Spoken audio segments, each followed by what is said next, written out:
girl with a preppy vibe. Came to the spot with a friend of mine. She caught my eye. From the beginning, I was hooked. I can't tell a lie. Fresh, dressed, and fly. I respect her mind. Some dude trying to impress, but looking goofy at the same time. He bugging, she looking. I'm going for mine. Confidently, I approach with that eye-to-eye contact. She smiling while adjusting her hair, so I smile back. Pretty girl, what's your name? She said, is that true? Cause if it is, your name perfect for you. My name handsome. She said your name fits you too. See, we was clicking, and after that, time just flew. Then that time came to talk to her pops. He gave his blessing. And then that mind frame I had was honoring and protecting. I knew she was the one when we met. I found my future girl, and no other woman compares to my girl. Hey y'all, Merry Christmas Eve. Welcome to the live stream. Let me know if you guys can hear me loud and clear. I have some new hold on. Okay. Hey y'all, welcome to the live stream. Merry Christmas Eve. Let me know if you guys can hear me. I am using my brand new microphone, so want to make sure I got this right. Let me know something in the chat, please. Let's see. Okay, I don't see anything just yet. I know there's a delay. Okay, let me know if you can hear me. Thanks in advance. Let's see if I get anything from you guys. Okay, waiting to see. We have Lou, you know it, here saying, where them fans at? Hey, Merry Christmas Eve. Thank you for joining the live stream. Yes. Y'all, I have had a day today. I was off today. Well, let me just see if you can hear me first before I start talking. Can somebody let me know in the comments if you can hear me? There's 4 of you here. So can one of you just let me know if you can hear me or not? I would really appreciate that. So I'll wait till I get that signal.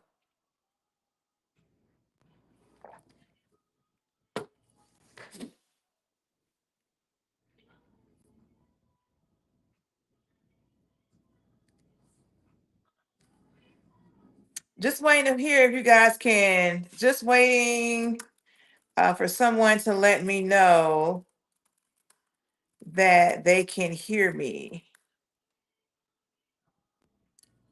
So I have 9 people here. Awesome. I just hope that you guys can hear me. No one is responding in the chat.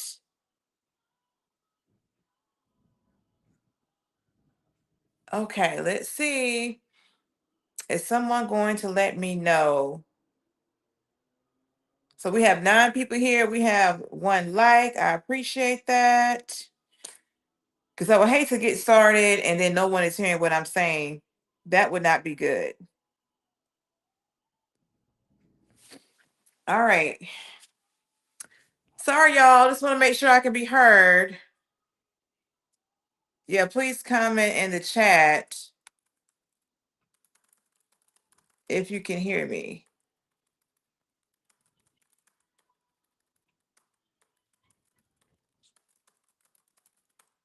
Thanks in advance.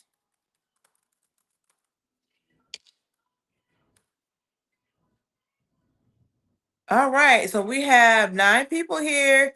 Can you guys hear me? Can you chat and let me know? Yay or nay? Let me see something here. Okay, thank you, Josiah Williams. Appreciate you. Merry Christmas Eve to you. Yes. All right. I was saying I have a new headphone. Well, I'm sorry, a new microphone. Because last week I couldn't find my original ones I usually use. So this one's actually like I have to press like an on and off button. I was kind of mess. I don't know. But anyway, thank you for letting me know that you can hear me. Appreciate that. So y'all, happy New Year. Happy Christmas Eve. Why am I saying Happy New Year's? Happy Christmas Eve, y'all. Let me tell you, I've had a day today. I did not go to work, but I was at home relaxing. I did make it to the grocery stores. I went to Wegmans, and I went to the spirit store, okay? Because here in Maryland, which is different for me, they have a beer and wine store and like an actual liquor store. I can't just go to one place and get it all. So I actually went to one that was near my grocery store and got me a little some wine and stuff. Um for tomorrow. So yes. So how have y'all been today? Are y'all ready for Christmas? Have you got on your gifts wrap? What y'all got going on? Because let me tell you, we got some topics for tonight. But I don't want this go. I don't want to deep dive in. So what do you guys have going on for tomorrow? And do you have all your Christmas gifts wrapped? Now, as far as I'm concerned, I think I told y'all last week that my dad wanted the skillet thing. So he got that last week, I think it was. And then he wanted a grill. He wanted a gas grill. So that was supposed to arrive on Friday, but it got there yesterday. So he got his gift before Christmas. And so he told me he was gonna start putting his grill together last night and finish it today. And he got plans to cook his ribs and everything else on it. So I was like, you know what? I'm glad to give people enjoy. Okay. But yes, y'all, that is all the gift buying I bought for my nephews. Whenever I see them in person, I take them out somewhere. So I do experiences with them. So wherever they want to go, I just take them there and pay for it. You know, the admittance, the food, all the things, and we have a blast. So they get their gifts when I'm present. Okay. I asked my nephew, I want to say about a year ago, like, what did he want for Christmas? And he told me he had everything he need. So I was like, okay. So I realized me asking him what he want wasn't working out. So let me just be the fun auntie and we just do whatever we may want to do when I'm in town visiting them. So that is what I'm gonna be doing for their gifts. They get gifts all year round. So anyway, y'all, let me go back to the comments here. Josiah Williams says, Merry Christmas Eve. Thank you. Merry Christmas Eve to you too. Yes. You see, I got my Christmas tree here. You know, I done did those two live streams, decorating it, and it is still here. It will be here beyond Christmas. I tell you that. So we have here, Jane Sparrow saying, "How you doing?" I am doing good. I have no complaints.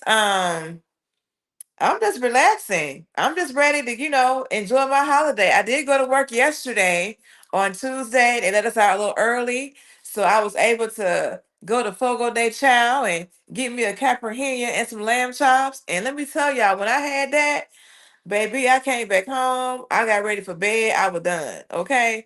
Your girl was done. Wasn't gonna be no nothing else. I went to sleep. Now I did talk to my dad. That's how I found out.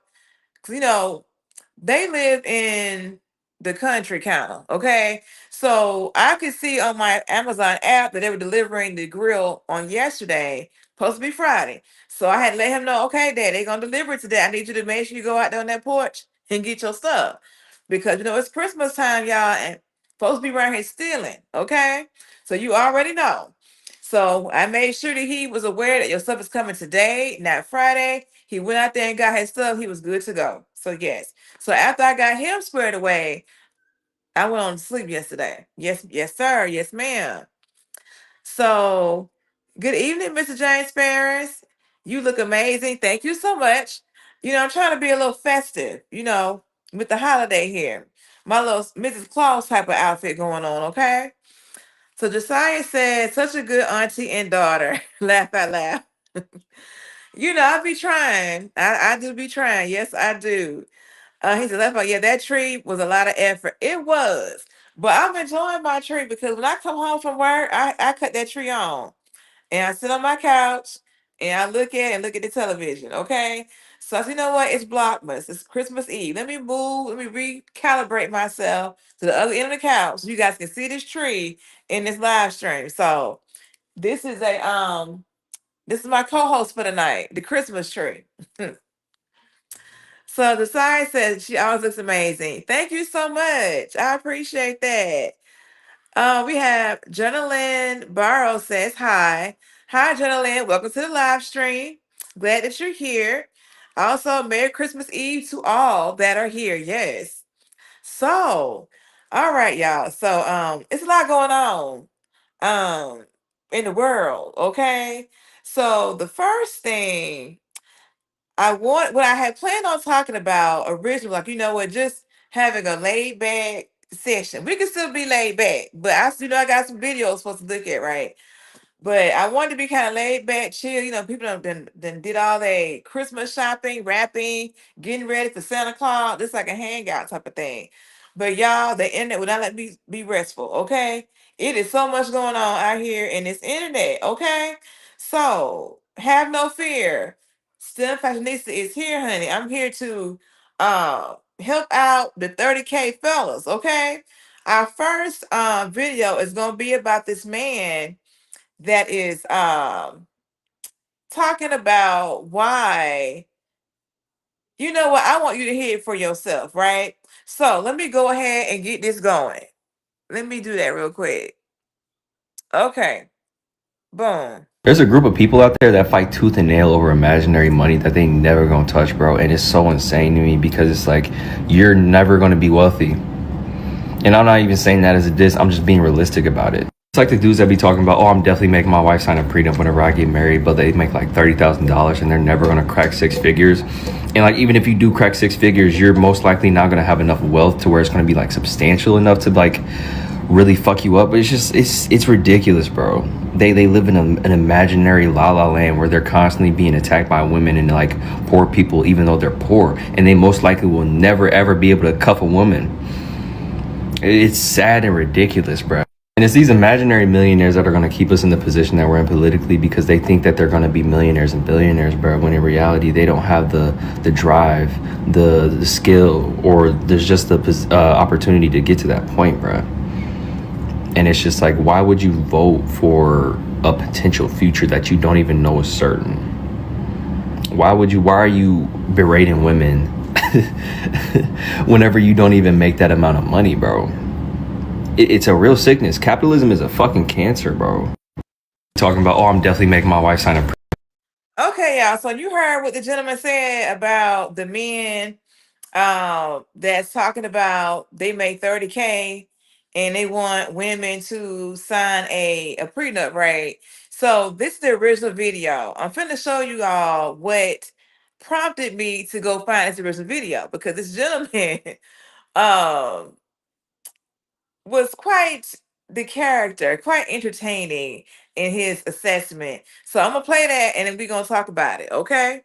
prenup whenever I get married, but they make like $30,000 and they're never gonna crack six figures. This logic doesn't make any sense, literally, because you're telling me that a man who makes $30,000 a year, and if he gets married to a woman who makes less than that, and she takes half of his money, he's only going to have $15,000. He's going to be in a way worse position than a man who makes $30 million a year and his wife takes half and now he still has $15 million. Like, why would the guy who makes $30 million be more worried about having a prenup than the guy who makes $30,000 when he only makes $30,000? Say we're talking about any other situation. Like, people say it ain't tricking if you got it. He can afford it. He can afford to lose half his money to a woman. A dude who only makes $30,000 can't afford to lose half his money to a woman.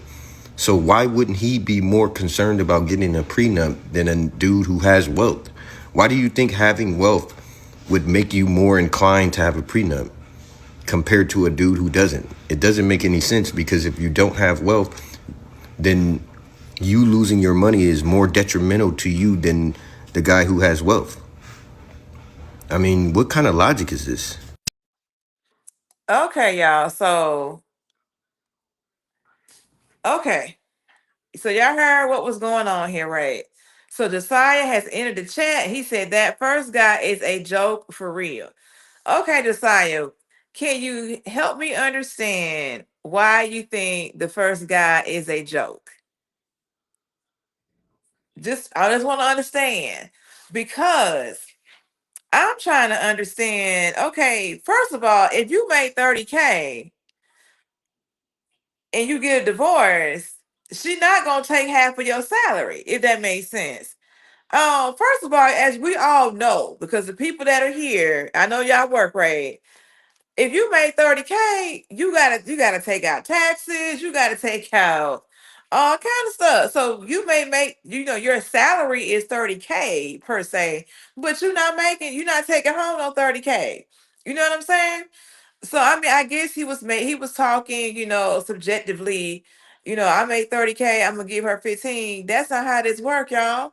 Um, I mean, I just don't know. I really would like to know, Mr. Josiah Williams, why you thought the first guy was a joke. Because I honestly do not understand why a man that is making 30K is concerned about a prenup. I think that when you're making 30, and let me just be clear, I have made 30K before. It's been a while. As a matter of fact, my first job I made $5.15 an hour at my first job, right? But as an adult in the real world, like I've told y'all before, I have made like 30 some thousand in my first job. So, but help me understand. Okay, I see something here. Okay, Josiah says, because since when can't men dream or just have hypothetical conversation? Men achieve by framing first, nothing to do with money. He missed the point. Okay. So the first man was the one that was making his statement, right? And then the second guy was commenting on the first guy. Um, I honestly don't know what drove the first guy to make the post, but I guess, I mean, I'm with you. I think that all people, men or women, should be able to dream and have a vision for what they want to do with their life, right? With their money and stuff. Um, but I guess, Josiah, I think all I can say is from what I see on the internet sometimes is I see a lot of men that talk about women trying to take their assets when they don't really have any. Okay, that's what I see, and I'm speaking hypothetically, right? So if you are making $30,000, if that has been your highest earning potential, right? You probably are, doing what you can do to get to do it, to make ends meet, right? Why would you be focused on a why would you be focused on a prenup opposed to being focused on trying to, I guess, make more money, if that makes sense. So you can have this wealth, if that makes sense. So let me see what you got here. Okay, let me just sidestep. Danco says, Happy Christmas. Happy Christmas. Welcome to the live stream. Glad that you're here. Yes. Josiah says, the first guy sounds like he's given up on his dreams to have wealth and is being a dream killer. Interesting.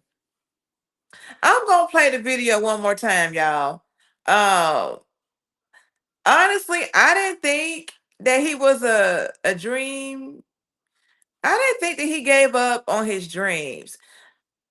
I don't know. We're gonna play it one more time to make sure we get the right vibe. So give me 1 second, y'all.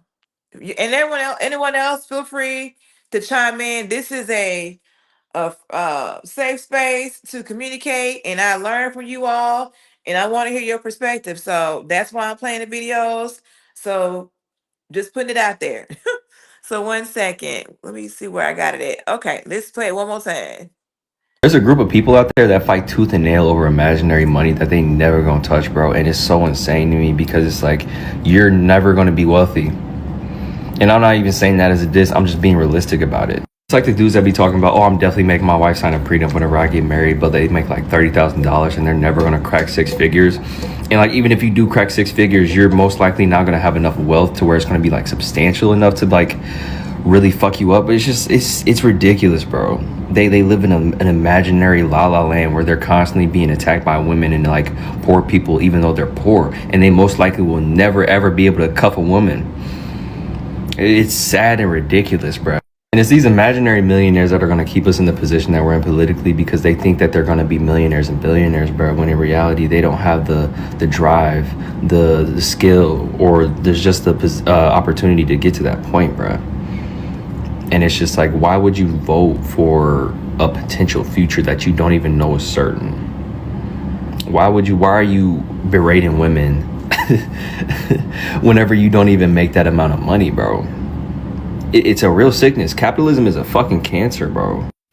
Talking about, oh, I'm definitely making my wife sign a prenup whenever I get married, but they make like $30,000 and they're never gonna crack six figures. This logic doesn't make any sense, literally, because you're telling me that a man who makes $30,000 a year, and if he gets married to a woman who makes less than that, and she takes half of his money, he's only going to have $15,000. He's going to be in a way worse position than a man who makes $30 million a year and his wife takes half and now he still has $15 million. Like, why would the guy who makes $30 million be more worried about having a prenup than the guy who makes $30,000 when he only makes $30,000? Say we're talking about any other situation. Like, people say it ain't tricking if you got it. He can afford it. He can afford to lose half his money to a woman. A dude who only makes $30,000 can't afford to lose half his money to a woman. So why wouldn't he be more concerned about getting a prenup than a dude who has wealth? Why do you think having wealth would make you more inclined to have a prenup compared to a dude who doesn't? It doesn't make any sense, because if you don't have wealth, then you losing your money is more detrimental to you than the guy who has wealth. I mean, what kind of logic is this? Okay. All right. So, y'all gonna make me think here today, huh? All right. So the first guy sounds like he's giving up on his dreams to have wealth and it's being a dream killer. Okay. I don't know if I would say he's giving up on his dreams to have wealth, but I can see definitely him, his statement being like the dream killer type statement. But I guess to address the second guy's point, he was like, if you make $30 million, then you can afford to lose half. Let me tell you, I can't afford to lose half of nothing. No matter if I'm making 30 million or 30,000, I can't be losing nothing, y'all. I'm just saying. I can't be affording to lose anything. Okay, I don't care how much money I made. So yeah, I get what he's saying. It ain't tricking if you got it. Got it. But yeah, if you're making 30K, I do see his point that having to give up half of 30K, if that's all you're making, is a lot. But my point is you're not gonna be giving up half of 30K. Because if you're making 30K, you're not bringing home 30,000. And honestly, I don't know how much alimony. I mean, I don't even know what one could get out of a person making 30,000, to be honest. Let me see what Josiah says. He says, like, I get what he's trying to say, but I'm more aligned with guy number two. He's more grounded in his logic. Got it. Yeah, I mean, I do get the point that number two was trying to make. I do. But I guess you can help me understand, like, what is that one would get from a person making 30,000? Like, what would you get? Do you really think that if the guy number one, or if the guy who makes 30K gets divorced, that the woman gonna get $15,000 out of him? I don't think so. Um, yeah, like, if he don't have any assets, or if his net worth was maybe 30,000, maybe there might be something to gain there. But if all you're making is 30K, based on what he was saying, right?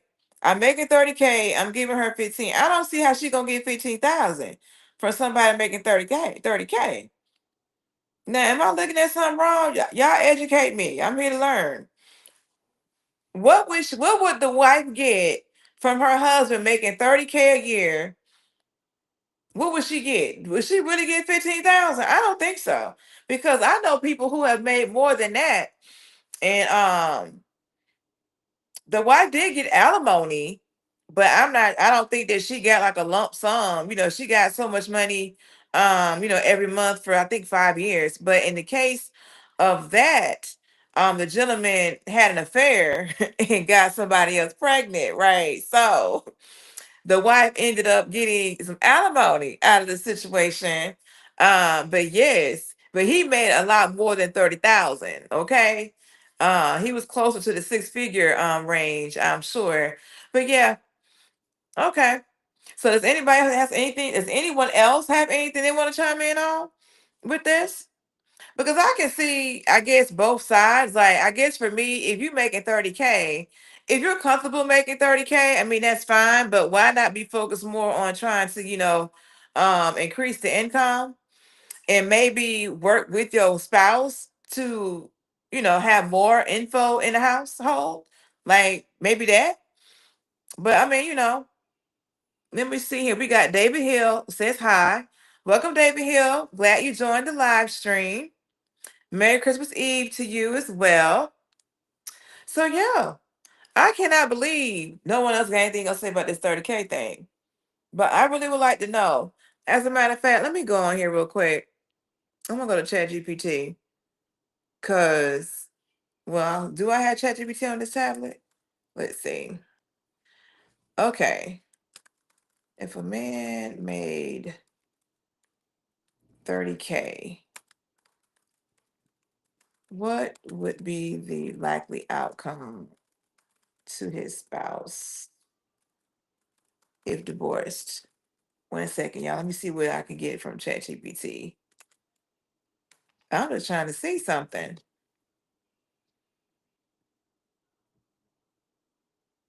So, according to ChatGPT, there's usually not much money to divide, and outcomes are driven more by income, debts, and custody than by quote unquote losing half. Here's how it typically shakes out in the US when a man earns 30K per year in divorces. Property and assets. Half of nothing is still almost nothing. Okay. Debt's often the bigger issue. Um, the spouse may walk away with liability, not profit. Okay. Now going back to property and assets, they say half of nothing is almost nothing.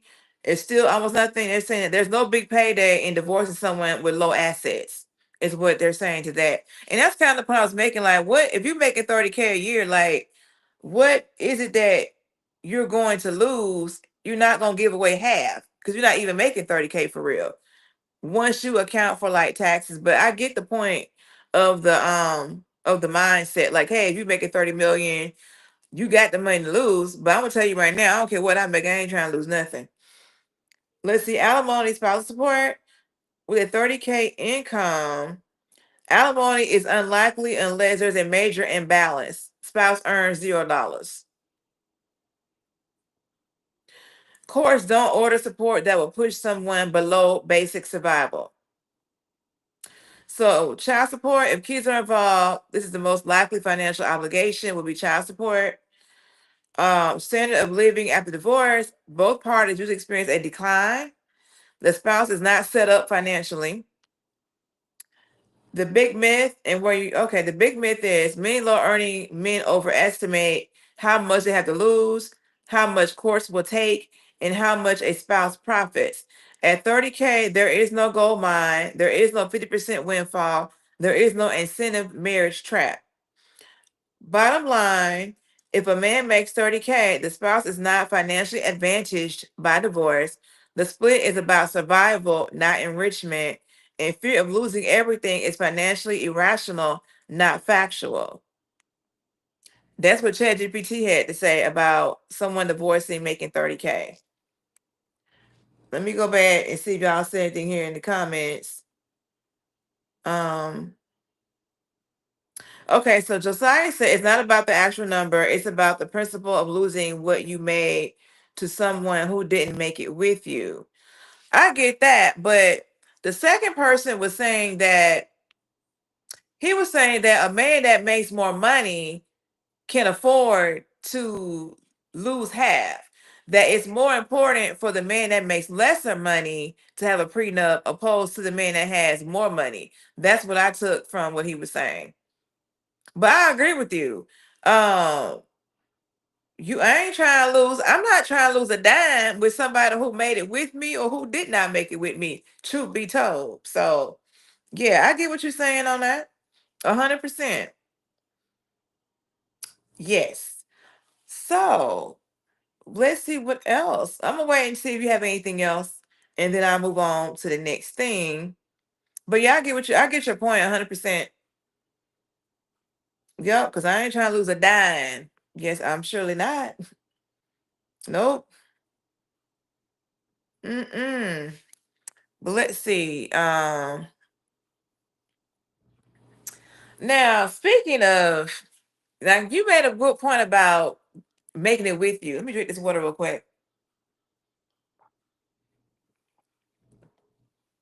So I saw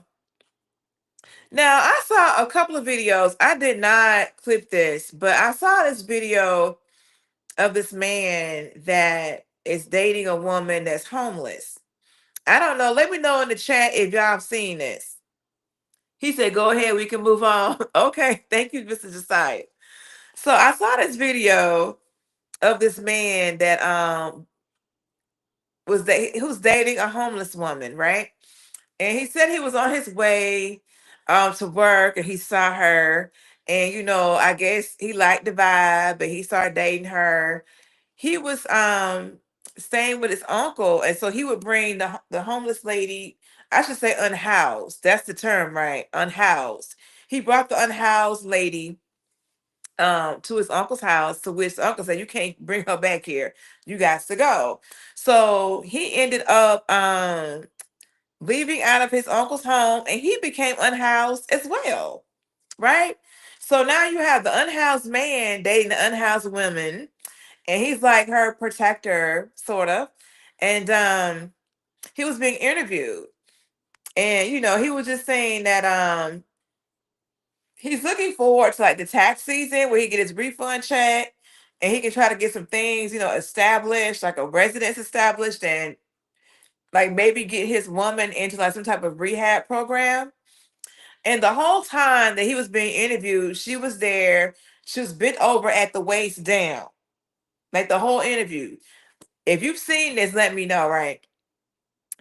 And so yeah, I mean, he done went homeless dating this woman. But he got a plan, okay?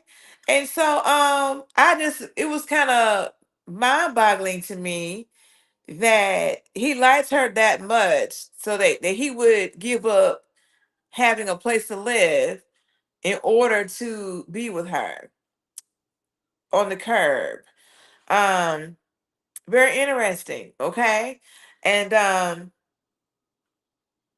he was saying that, I think it sounds like she may be under the influence regularly, and that when you can catch her sober, he said, like, she's an amazing person. So I thought it was interesting. So I say all that to say, I end up seeing another video today.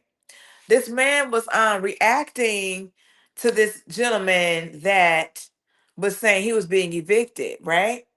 And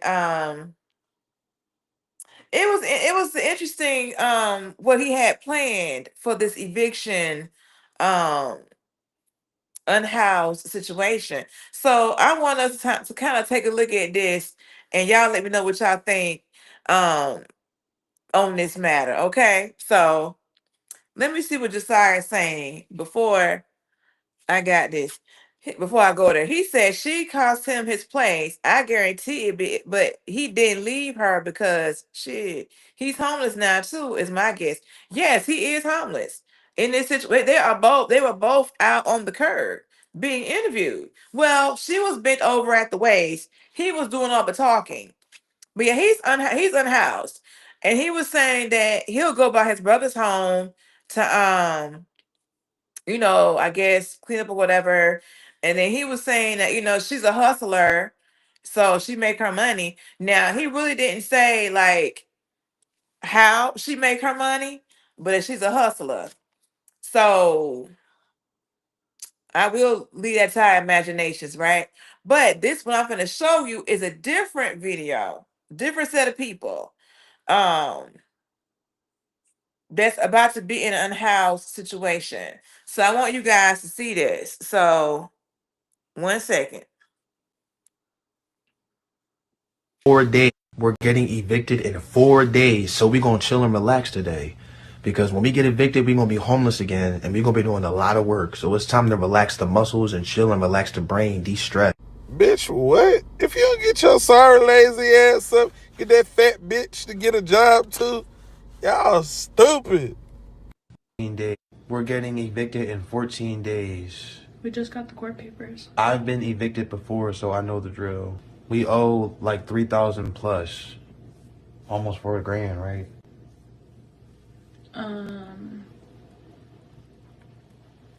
That's where we're at right now, but we still have to fill out we have to pay for the full time that we reserved. So that will be close to $6,000. Yeah. So we'll have to get on a payment plan for that. Yeah, we're gonna be homeless for at least 3 months to stack up some money and pay that back as fast as we possibly can. So with the next little bit of time that we have, we're going to be packing up in here, cleaning up, getting it brand spanking new, and then we're going to start setting up the tent, clearing out a space and getting ready for us to move in. We're gonna be homeless in 1 day. Okay, so y'all heard the first part, right? They talked about the eviction, and that they owe like $6,000 to pay for whatever, right now they're kind of like in a I call them like a oh girl, what you call them places? In a room, not a regular hotel, but one of those like, extended stays is what I'm calling it. They're like an extended stay. And that is what they have going on right now. And you all may know more than I do, but when I was trying to when I showed you guys the first thing I saw when the guy did the reaction rate. So then I was like, let me go and get the actual video of what's going on here. And that's when I found all these other ones. So I said, okay, I'm gonna show y'all some other ones. They kind of got it they got like a little they got it chronological, y'all. Work with me on these words today, y'all. Like, oh, it's 14 days out from eviction, 12 days out, da da da. But when I was doing the search, apparently this man played for the Philadelphia Eagles. Do y'all recognize him? That he played for the Philadelphia Eagles at some point? So I don't really know much about. I forgot his name. I forgot it. I did not write it down, but they say that that he's a former NFL player. I could be wrong, but I'm gonna go ahead and play the rest of the video, so you guys can see, what's going on with this unhoused situation. Let's keep it going. Hey, so we got a tent in the tent. We setting up today to make sure everything is gonna be good for tomorrow. A tent in the tent. As a double. Ain't that crazy, y'all? Look. Double the protection. This is how we're gonna stay extra warm in here, okay? When you're in this tent, it's naturally gonna be warmer because of body heat and stuff. And then we want to have something on top of the tent too, right? You put insulation? Yeah, there's going to be a thermal emergency blanket on top, and then the rain tarp will be on top of that. You're not done setting up in here yet. This is the outside of the tent, but you go in the other room. Look, isn't that crazy? Like a room. It's literally a room. I love it. And I thought this was going to take up way more space. Okay. Oh no, this is Toasty. This is Toasty. He didn't even roll the blanket. It's just one blanket. Oh, we're going to sleep in here. We're almost done. Okay, so y'all see how excited they are to be out here in this tent. Let me read these comments y'all put out here. Okay, Josiah says no reason to be evicted with 2 capable adults and no kids. Facts. Lavonda says, so why are these 2 well-able people homeless? She's also said, I think people will be doing things for content nowadays because this is wow. See, I'm glad that I got these reactions from y'all because when I saw this, I was like, I got to share this with the people because I ain't never. Okay, I take it back. I did see the other day with the man on the curb with his lady, but other than that, I had never seen people like this. I'm like, they are doing a countdown to the eviction, y'all. Let me show y'all the last part of this. One more. This is our last day, so we're really, really working on getting this done. We got evicted over 30 days ago and we're still living in the hotel because the constable hasn't shown up yet. And we don't know when he's going to show up. It's a mystery. We were supposed to be homeless today, but we're not. We don't like how we've been being treated recently, so we want to get out of here anyway. We already got the tent set up. We just got to get this stuff out of here, get the U-Haul and put it in a storage unit, and we're going to leave anyway. So we're not going to wait for the constable. But technically we can still stay here. We are very excited to move into our new tents. This homeless spot is really, really nice. And the inside, Brianna set it up so good. The double tent feature is really, really warm. We slept in it. It was so comfortable. Brianna has so many comfortable blankets. And this rug is a nice addition too. It's just, we're ready to live in here. We have taken pretty much everything that's going to the tent back to the tent. We just have to get a U-Haul and take all this stuff to storage. And then we'll be ready to live in here full time.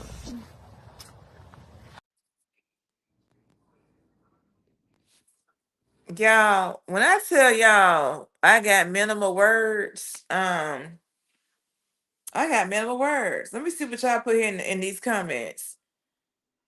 Okay, so Josiah said no, but it's possible. A lot of NFL players on the lower levels don't take home a lot. Tent gonna smell like breath and bottoms by morning. Let me tell you something. Them people in love, Josiah. They are in love. Okay, it smells like mint and eucalyptus as far as they concerned. Their doggone bottoms and breath, honey. That's mint and eucalyptus. Okay, they are happy to be up in that tent together. Now there was a video that I saw where they were out there like clearing the ground and stuff to put the tent. It was a process, y'all. So when I did these videos, you should be able to still see like the name if you want to look them up on TikTok or whatever. But y'all, I was so outdone. But what I can tell you is that he was very appreciative of Miss Brianna. Okay, he kept giving her flowers in that video. Okay, let me see what Josiah is saying. He says we don't like how we're treated like freeloaders. Now, Josiah, I was wondering the same thing. I mean, if you only for $6,000, and I know you already know because we here, you owe the people $6,000, and how you expect to be treated when you pretty much free loan, like you said, staying in these folks' property and not paying no money? So I'm trying to understand. Like he's saying they was gonna like, and I don't know if that showed in one of these videos I sent you guys. They were talking about they were gonna like be out there in the tent. They were going to like you know save money. Like where are you getting this money from? I'm just trying to understand. Like for me, my biggest expense is my housing, right? So if you staying in a hotel, you ain't got no electric bill, no water bill, no gas bill. Like I'm trying to understand. I ain't trying to cast no judgment or nothing like that. You see what I'm saying? I'm just trying to understand. Like if you working, then wouldn't most of your check go towards paying down this bill to stay at this hotel? Because I would rather stay at the hotel than to stay, out at the tent. I mean, but Miss Brianna had it hooked up. I mean, she had a tent within a tent. They had rooms in a tent. She had like her little chest of drawers in the tent. She had a whole situation. She was gonna put the insulated blanket, the tarp to prevent the rain from going. She had a whole situation. She was the architect of the tent. Okay, homeboy let it be known what she was doing. Okay, so one thing I can tell you, they are meant for each other. I do hope that this gentleman and Miss Brianna have many good nights, warm nights, hopefully, in that tent. I don't know what happens with the tent, you know, during the day. Like, is somebody at the tent during the day? What if somebody try to take the tent? Like, what happened? Like, here in DC area, when Trump got rid of all them homeless areas, and they just went with the bulldozer to get rid of people's tents and stuff like that. Like, how do they protect the tent with all their belongings in it? Well, I guess they had some money to put some of their belongings in storage. But I've seen where people have like stayed in storage units. I've seen that on the internet. I'm not saying it's legal, but I've seen that. So I don't know. What we got here? So we got Lauren, you know it. He's bad. He said, hello. Hello, Lauren, you know it. Merry Christmas Eve to you and all that are here. Please like, share, comment, and subscribe. Support the channel. It's free. Let that be my Christmas gift. I don't need monetary support, but your views, your likes, and your subscribing is the gift. Okay. So, yes. So we were just talking about this gentleman who is being evicted with his lady, and they put up a really nice tent somewhere. And yeah. And I also was talking about how this man was on his way to work and saw this homeless lady, liked her, started dating her. Uncle put him out the house, and now he out there, homeless too with her. So hopefully he'll get there, he'll get his income tax check next month or February, and he can, make some move, make some plans. So Josiah said they get good hiding spots. That must be the case. Got to be good hiding spots, because I just don't know how they doing it. And honestly, I don't want to be well versed in that. I don't. But Lavonda, I will send you the link to that first thing I told you about the man who's also homeless. I'll send that to you after this live stream is over, because it's on my cell phone, and I got my cell phone doing this live thing right now. But I will get it sent to you. So on to some more. Do y'all want to stick with this? Let's see. Well, we already on a trajectory, right? So we might as well just go on with it. Okay, we're gonna just go with it. So we got Josiah here, and I'm gonna play this video of the dating coach. I was going to do a reaction video to this, but I want to hear y'all perspective. So let's I'm gonna go ahead and play this one clip, and then I will tell you what else I have found on this gentleman once the clip is done. So we can have a good perspective here. So let me go ahead and play this. This Marvin.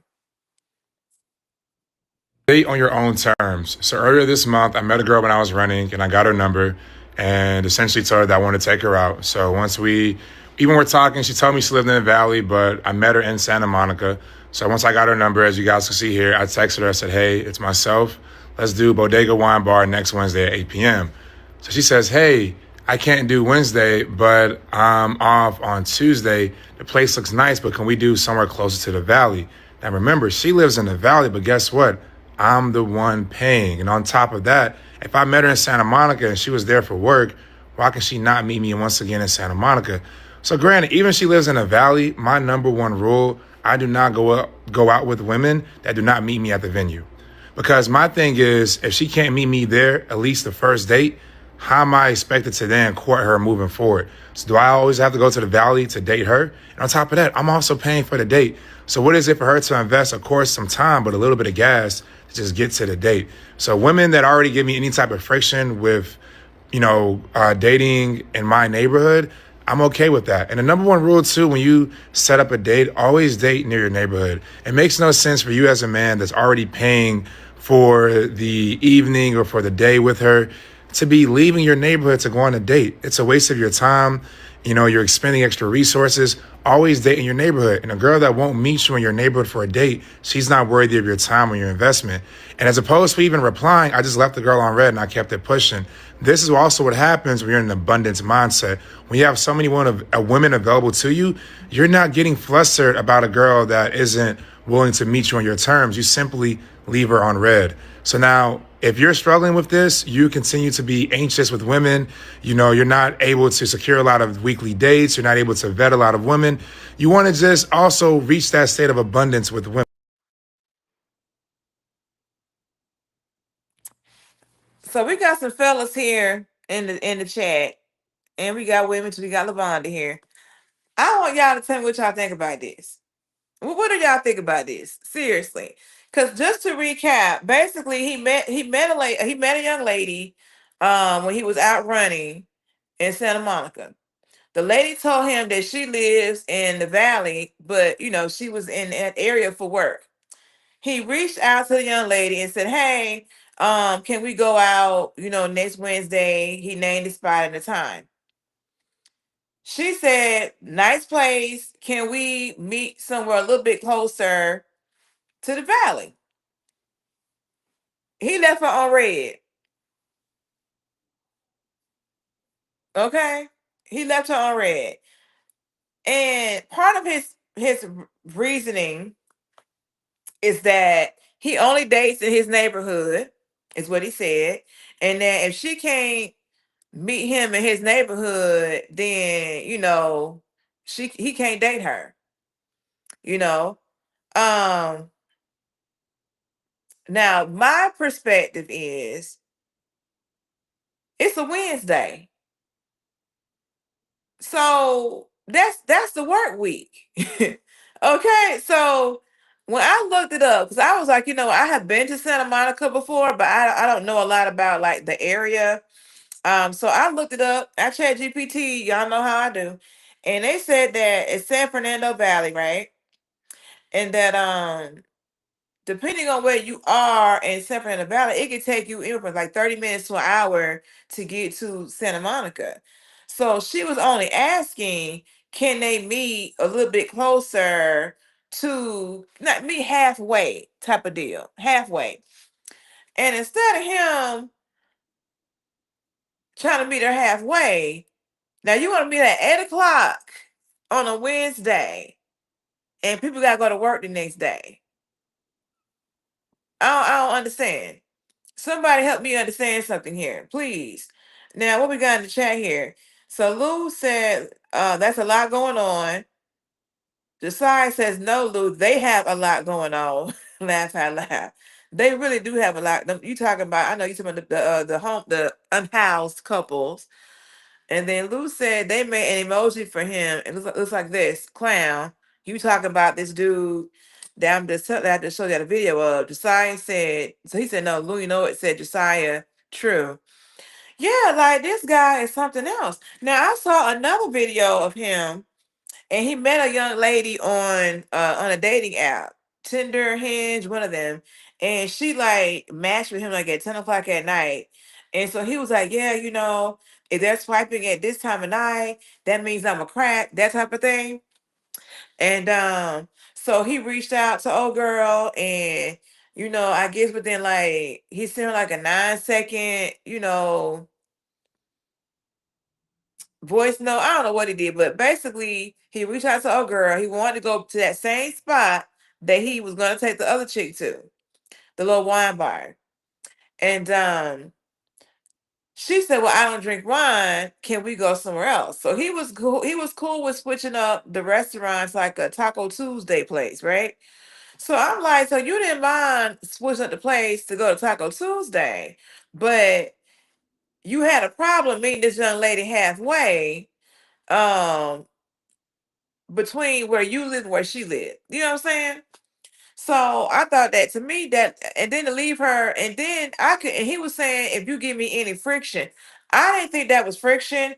I think the young lady wanted to see him. That's why she said, well, hey, can we meet halfway? She didn't say no, Because me personally, if I go on a date with somebody, I prefer to meet them at the location. You ain't coming to where I live at. So that's already that's what that's gonna be right there. I will meet you there. So yeah. Homegirl had no problem with that. She was just trying to get a place a little bit more convenient between the two. What y'all saying here? So Josiah said, yeah, he's doing a little too much. He could have just had he could have had the conversation with her. Why leave on read? That's kind of childish. Exactly, immature. But yeah, he's a dating coach, y'all. He right here. That video was him talking about his dating experiences and him telling me like, hey, he has he has a company called like Trust Fund Baddies or something like that. His name was on the video. You can look him up on TikTok. But yeah, I'm like, that ain't no good advice for the fellas out there. That's not no good advice. Now have a conversation like you just said. You don't want to. If you know she lives in the Valley and you only want to date in Santa Monica, then why did you even get her phone number? Because at some point she's going to expect you to come to Santa Monica. I mean, come to the Valley, like you want to come to Santa Monica. A little give and take here. But also, I'm just like, how are you supposed to be leading somebody? Leading, you can't even lead to the first date. You can't lead no relationship, no marriage, no nothing, sir. If you sitting up here, can't meet somebody halfway who you found attractive, which is why you asked her for her phone number, right? So I'm just like, you know what? This man is something else. But let me tell y'all. Let me see what y'all put in the chat first. Josiah said, oh, he's creating a problem. He is definitely creating a problem. He claimed that she was creating friction. And so if you created friction and can't get with his program, then you got to go. That's what Mr. Marvin says. But let me tell y'all, I was looking around and Marvin had a post where he said that his ex-fiance got pregnant and left him or something like that. So this is the cliff notes. So basically, Marvin went to Paris a few years ago. I want to say 2021, and he met this young lady over there, like within the first week of him getting there, right? And so he met the young lady and took her with him to Venice, and to Amsterdam, and he hung out even more while he was in Paris because he was there, overseas in Europe for a month. So he did all that. And so he lives in the States, of course. And so he wanted her to come to the States for the holidays that year. And so he bought the ticket for her to come from Paris to the States, along with tickets for his family members to come as well. So apparently she had this kind of paperwork. And he was saying that the paperwork, she was kind of hesitant to get the paperwork done. She was kind of slow rolling it. And so eventually she did the paperwork and she was not approved to come to the United States. So, because he wanted her to be in the United States so that they could cut back on the travel and all that. And so he knew he wanted to spend the life with her. Let me be clear. He knew he wanted to spend the rest of his life with her. So he got engaged to her and everything. So at some point, I guess she didn't get approved to come to the States. And somehow, she got pregnant by somebody else. And that was the end to their situation, apparently. So I'm not sure how he found out. I didn't see the second video. But yeah, I want to give y'all that kind of insight on that. So for me, I'm just like, that would have made a hell of a story at your wedding, right? You go to Paris, you meet the love of your life, you get married, everything work out. But life ain't no love story, as you guys know. So you done went over there and met you somebody, um, you know, that probably already had a situation over there in Paris, but you an American, you got that dollar sign over your face, dollar sign. Y'all see that? Dollar sign. Put that in the chat for y'all. Dollar sign. And and and he don't understand what that is. So, and you can tell he's young in the videos. He was a lot younger when he was doing all this over there in Paris, right? So I feel like that experience kind of jaded him when it comes to relationships, and maybe that's why he operates the way he does with his program and not being flexible when it comes to certain things because of what he went through with the ex-fiance over there in Paris that ended up getting pregnant by somebody else who you met when you was on vacation. So I'm not calling him a passport bro because he don't seem to meet the definition of that from what I've been seeing. But have you all heard about the YouTuber named Floyd? Have y'all heard about that situation?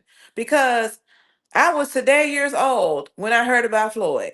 Has anybody heard about Floyd, the passport bro? I'm gonna wait a few seconds for somebody to type in the chat for me. Have you guys heard about Floyd, the passport bro?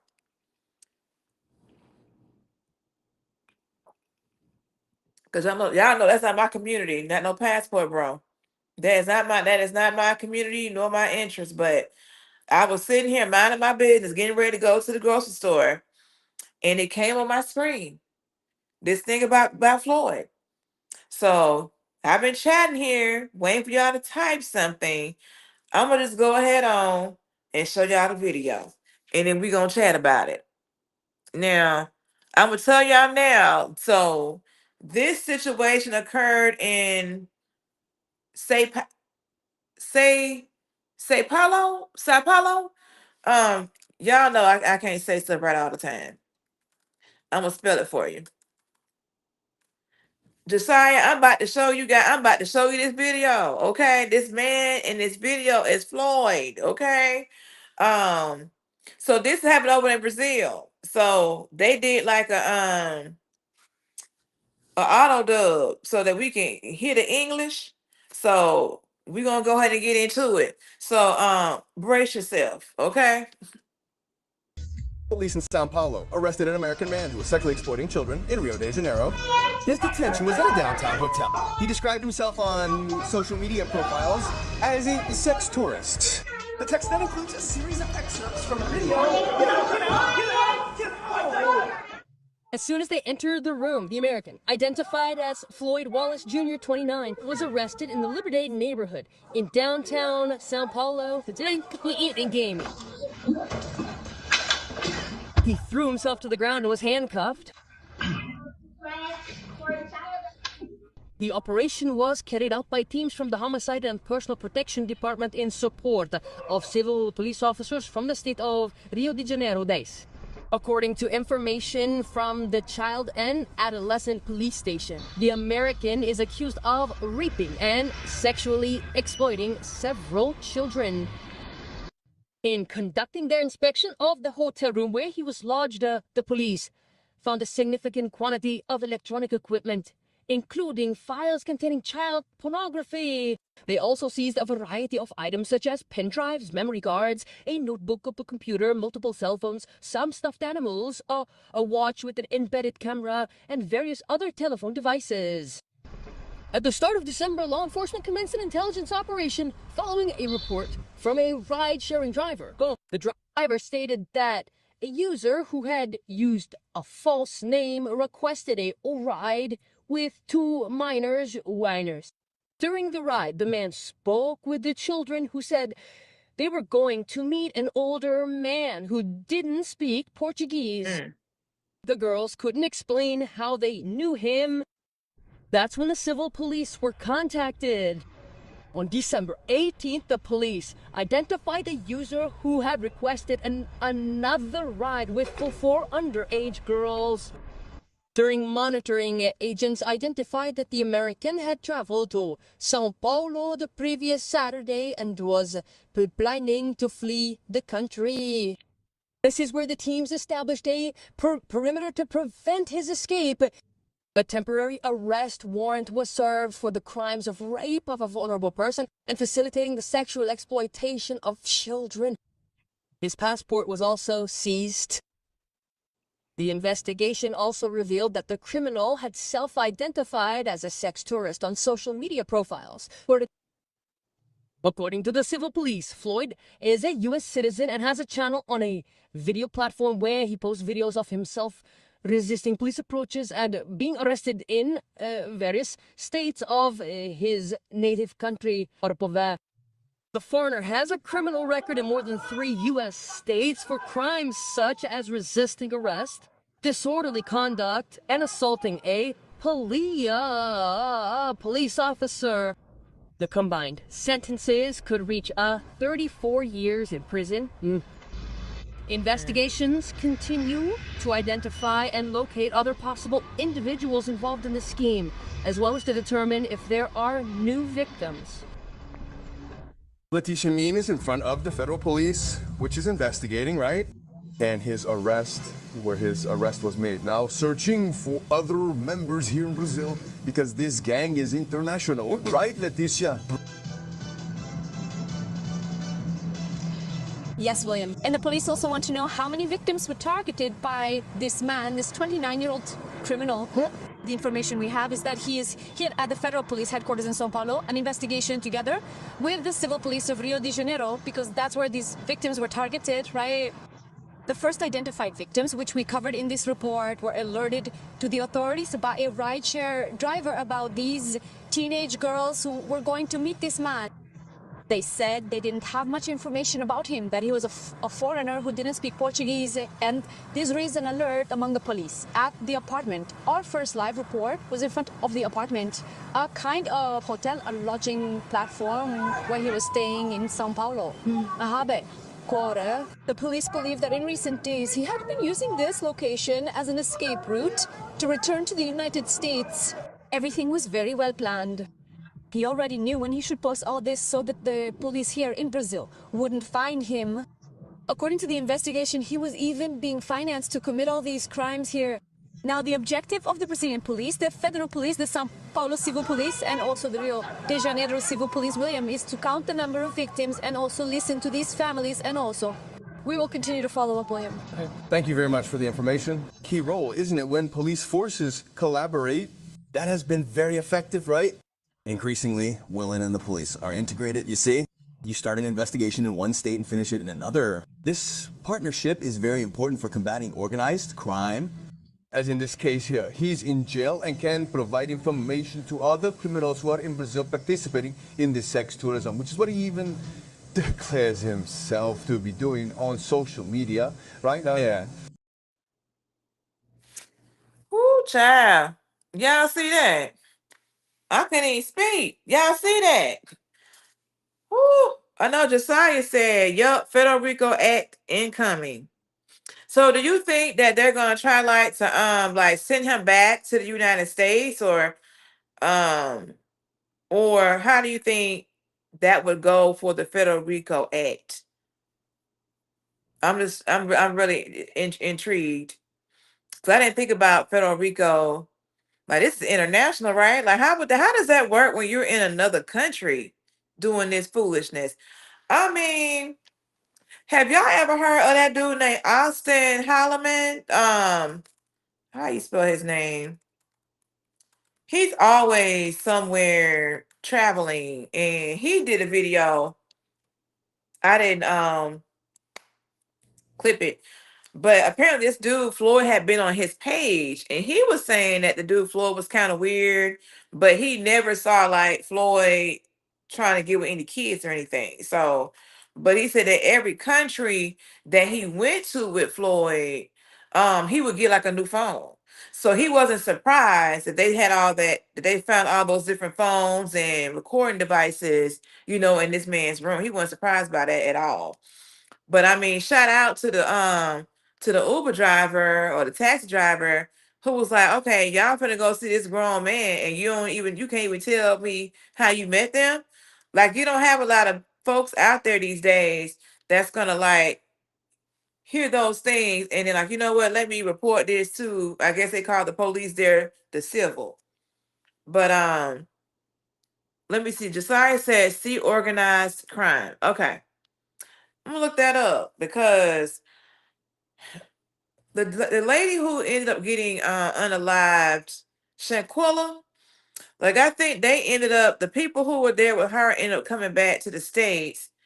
I know it's different, scenarios, right? But I'm just thinking like they end up being sent back, I think, to Mexico. Um, I don't know. It was interesting how, they were kind of free in the US, and it was like a lot going on to get them tried here versus there. That's why I was wondering for that Shanquilla situation, but I'll look that up.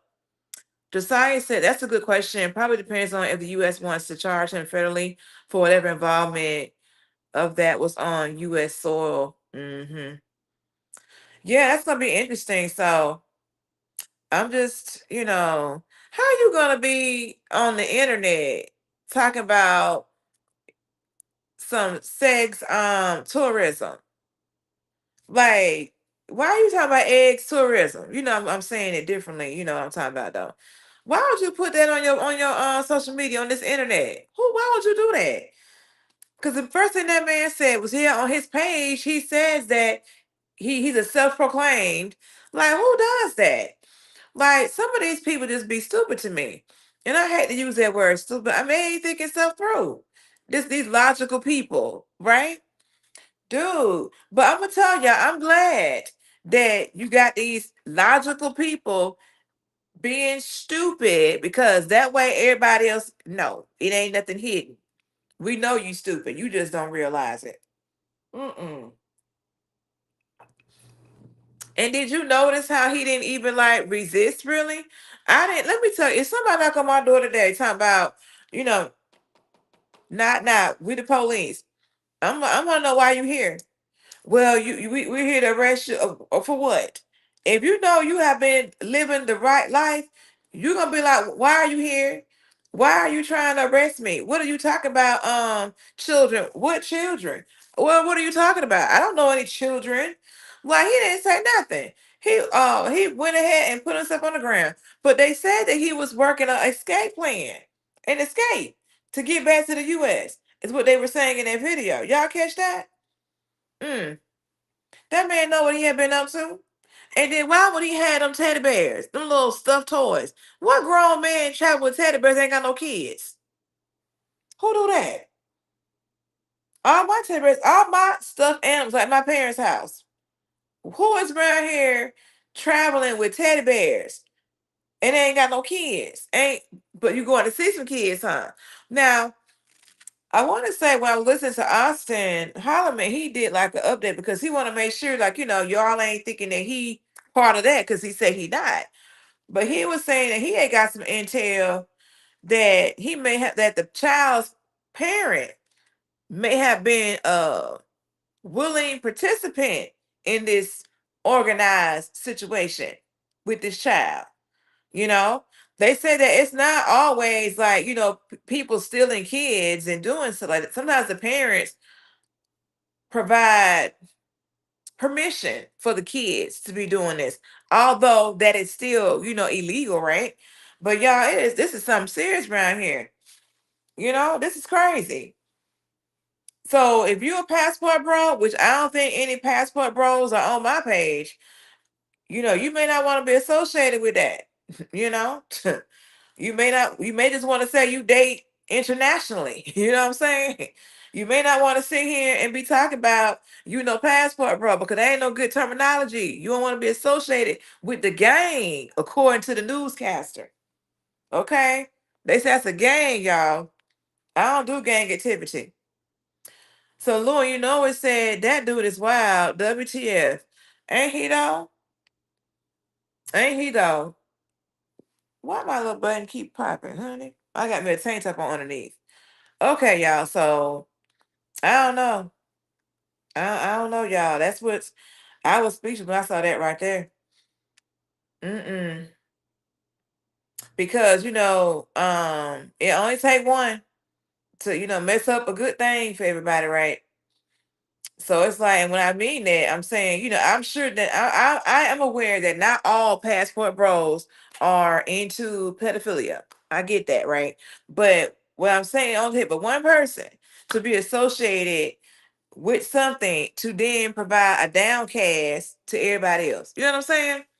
So now I don't know if you guys remember the story of Miss Annie last year around this time, but Annie was, I think, from the Philippines, and she was married to this rich um white man. I just know because he was the one that came out with the story, okay?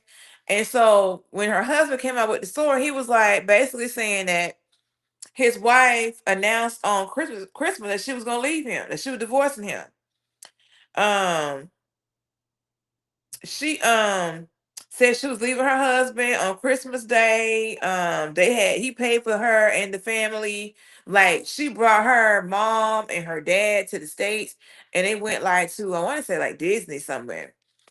And he was like, "Oh yeah, he said Annie had a good Christmas. He was off somewhere looking like what's going on."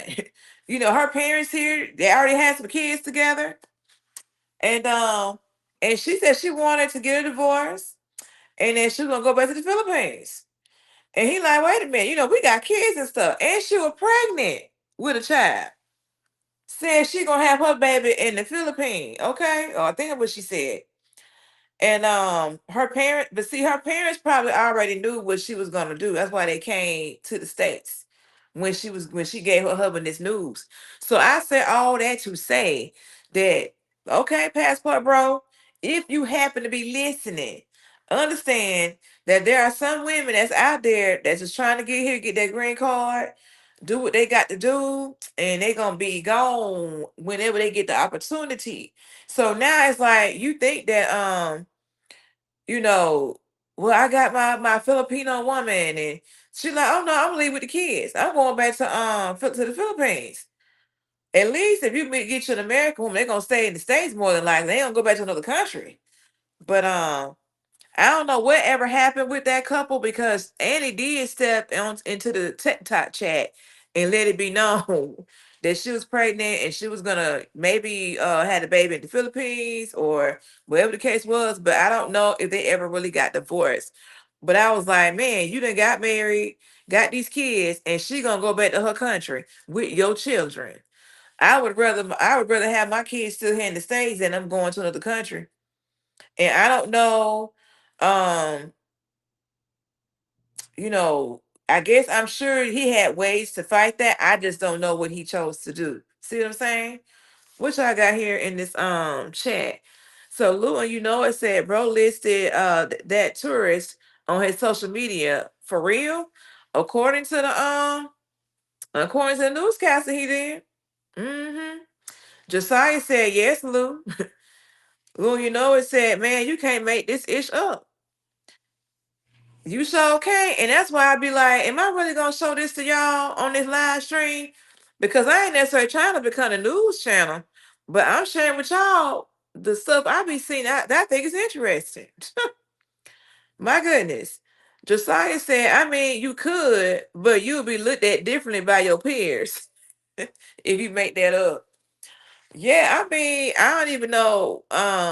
This is next level right here. This next level right here. Yes. Yeah. But it wasn't his first time. We going back to the man, Mr. Floyd. He been doing this quite a bit. And he doesn't happen to get caught. He ran here, got these little teenage girls coming over there. And I mean, the people in Brazil know the people in Brazil know why these Americans are going over there. They know. Mhm.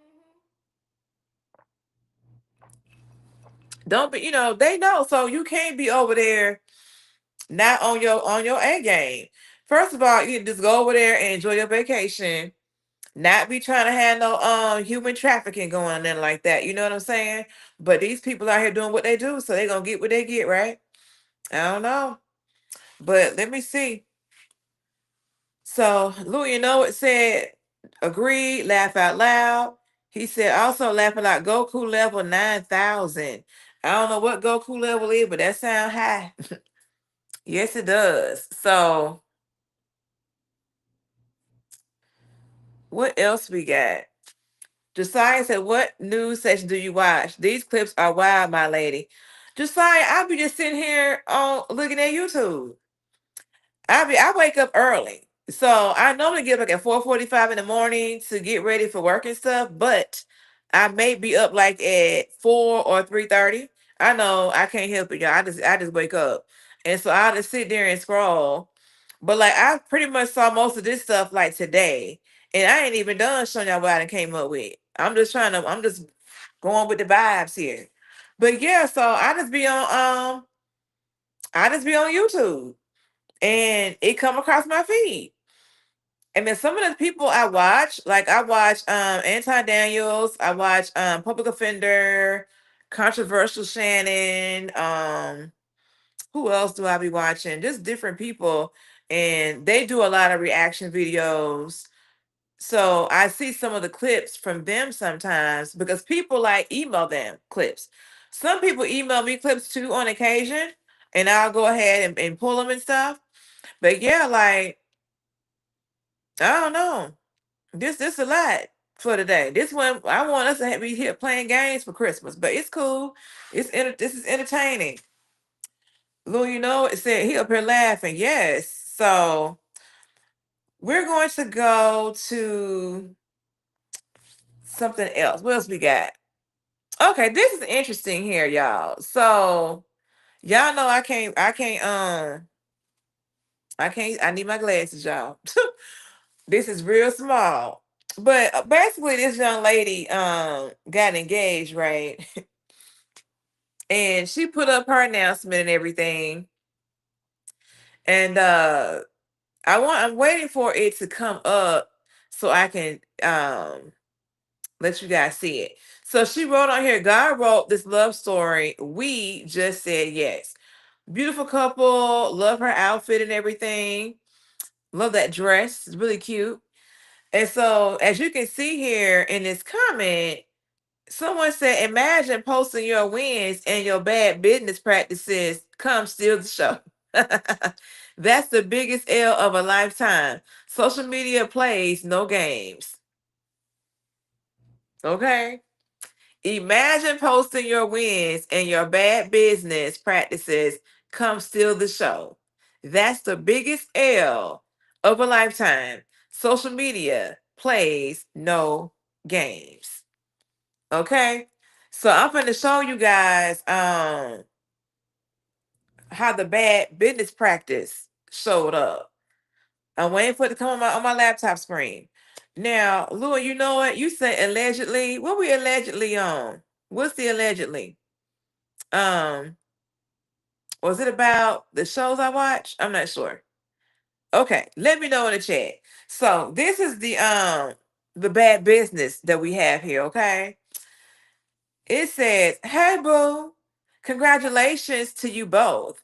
Remember me from SSU? I was living in Cali and booked you for an appointment. Aside from you saying the salon was being renovated and you needed to come to me, pushing the time back, and etc. Not only did you try to finesse me by saying the color was going to change when the hair dried, but the texture wasn't what I ordered. You told me it would take 3 to 5 business days for the refund. It's been 1,877 days. Yeah, I still need that. ASAP. Happy holidays. Y'all see that? Miss Mia Raven done pulled up in the chat, honey, in the comments of this lady's engagement post and letting this woman know that you owe me a refund for 1,877 days has been since I haven't received my refund. Okay? That is what she came and pulled up in the chat to say. Now, I want y'all to see how the girl responded. Now, my thing is this. If you owe this girl some money, you should just go ahead and pay her. But the fact that it took 1,877 days for you to pay this girl back, we talking, that's about what, 4 or 5 years? 4 or 5 years for her to pay this girl back. This is what the lady said here. She replied back to her, the lady who was engaged slash salon owner. She said, "Oh my, I just got back from the Maldives, and this is what I fly to. My page has been open for years. You're not blocked. I'm not blocked. Plus, you never followed up after your dispute. Thought it was kosher. It's been 5+ years. Laugh out loud. All you had to do was reach out, boo. And I see you be begging your followers for money too, so I threw you a little extra. Choosing my engagement for your time to shine. Be glad I dusted you off. I'm sure this is the most attention you've ever received in your life. Spend wisely." My lady, my girl, you don't, she's trying to flex on this girl. Like, I just got her from the Maldives. And maybe she did, but you should have ran her money 5 years ago. And if she chooses to send that she chooses to reach out to you via your engagement post, oh well, you could have paid her money. Hold on. Josiah said, I mean, pay them their money before other people start making up stuff, making it worse. Laugh out loud. Exactly. Because this is the only person who has spoken up at this time.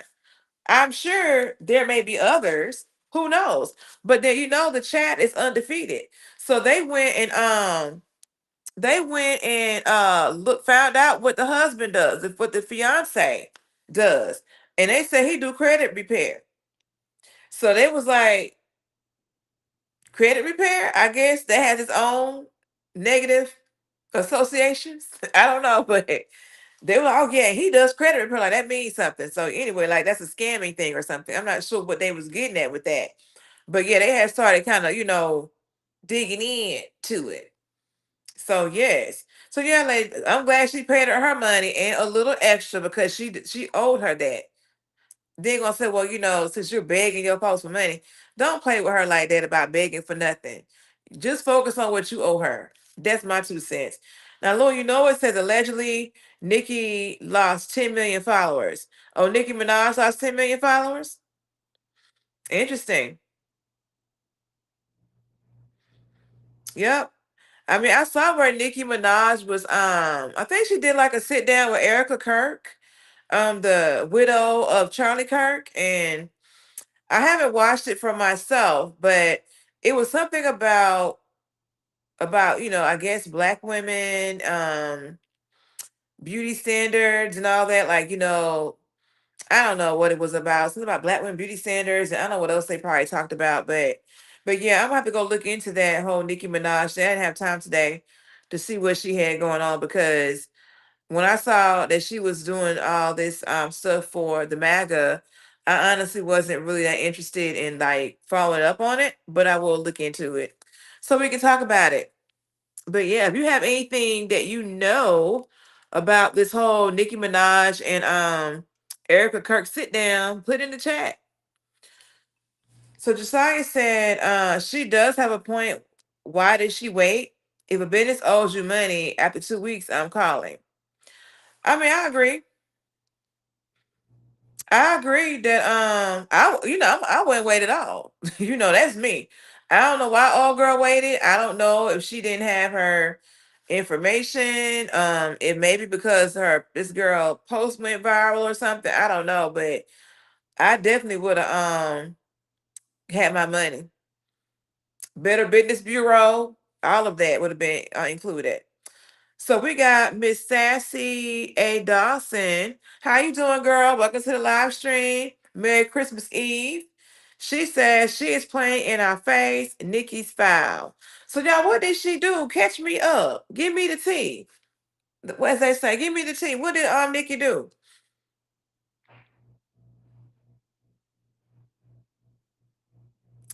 So Lou, it said they followed up for you. They hit that unfollow button. Oh, oh, okay. So, the people did. Oh, they followed up, and then they had to, run away from it. But I run away, had to get rid of her. Okay, well, okay. I don't think I'm following Nicki Minaj. I don't think I am. But the people have unfollowed Nicki let me look this up. Hold on. Let me look this up. I need to know. I'm gonna go to my handy dandy chat GPT on here. Hold on. Let's see. Nicki Minaj. Hold on. Nicki Minaj lost 10 million followers. Let's see. They'll give me the cliff notes. Let's see what they talking about.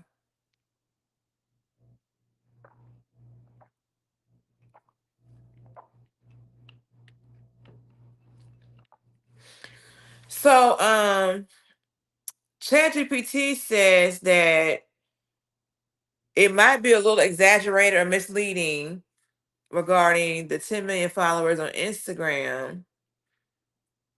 They said that her account may have been deactivated, but the numbers aren't solid. They said that Nicki Minaj has deactivated or taken her Instagram account offline recently, which sparked speculation about follower loss. Social posts and rumor sites claim she lost over 10 million followers. Oftentimes, this to backlash from political comments she made at a recent event. However, no independent tracker or official account confirms a 10 million drop. They say that some say maybe between 3 to 4 million before the account became inactive, but again, nothing conclusive.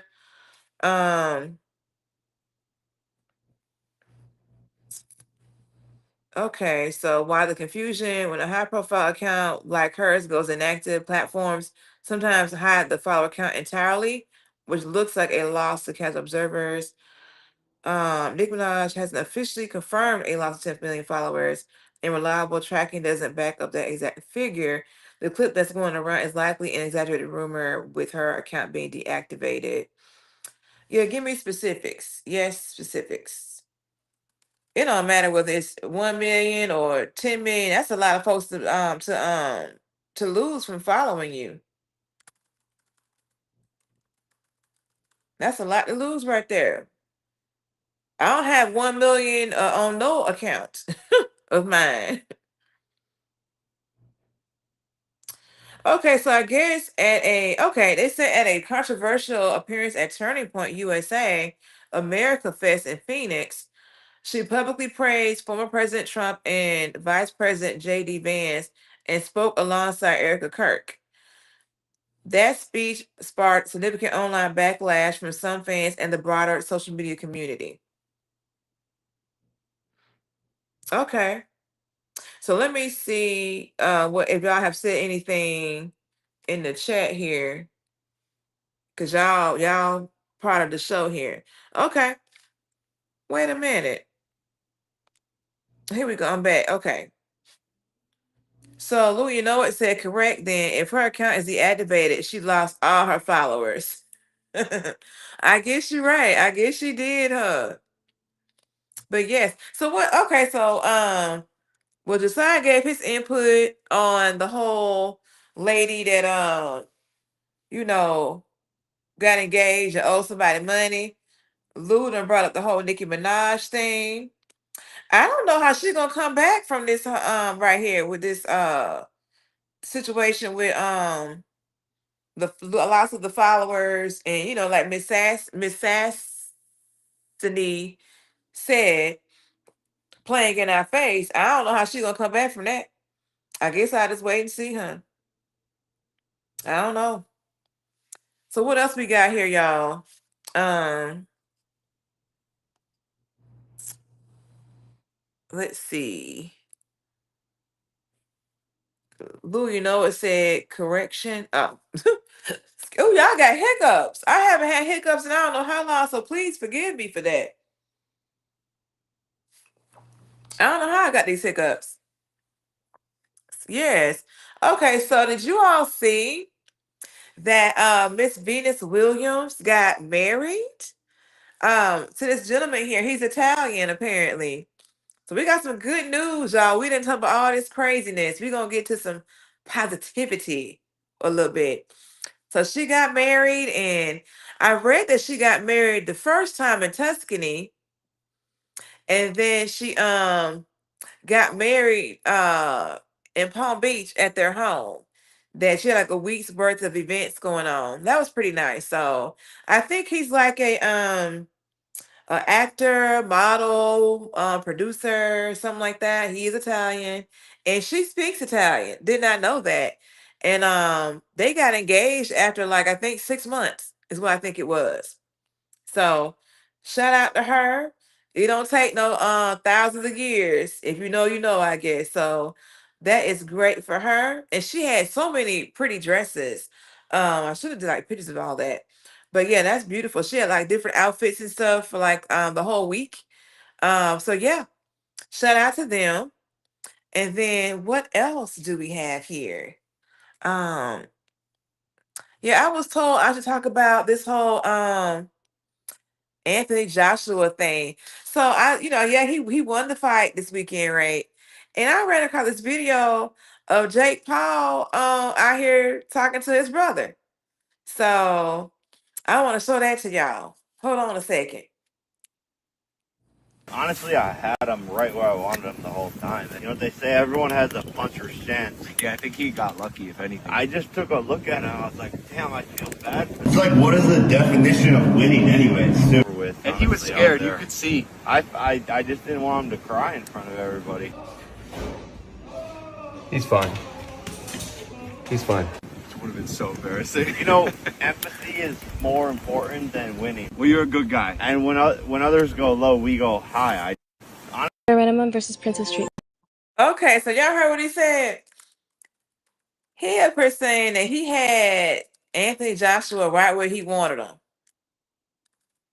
And that he didn't want to have this man crying in the ring or whatever. Like, did you all hear what this fool just said? This man that lost. Now while y'all speak on that, so Lou, you know, it said, I thought she was already married. Serena's already married. Serena, the sister, is, but not Venus. Venus just got married. Yes, and now I'll get to your other comment also. He says, "Laugh, laugh out loud." Yeah, like this man is up here talking to his brother. Lou, you know, it's AJ was laughing at him most of the fight. Oh, he was?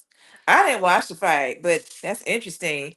So I do have this clip that I was told about where he was asked about like princess treatment versus bare minimum. So I thought that was kind of cute. Let me play that. What's that? It's called Bare Minimum versus Princess Treatment. Okay, for who? For the woman. Okay, cool. Ready? Everything's princess treatment for a woman. Well, no, so bare minimum would be like, that's not a lot. And princess treatment is like, oh my gosh, that takes a lot of effort. Okay. Good morning text.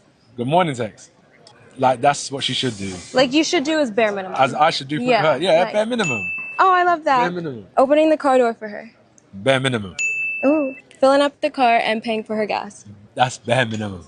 Get anything I want? Get whatever you want. Get whatever I want? Get whatever you want. Carrying her back to the airport.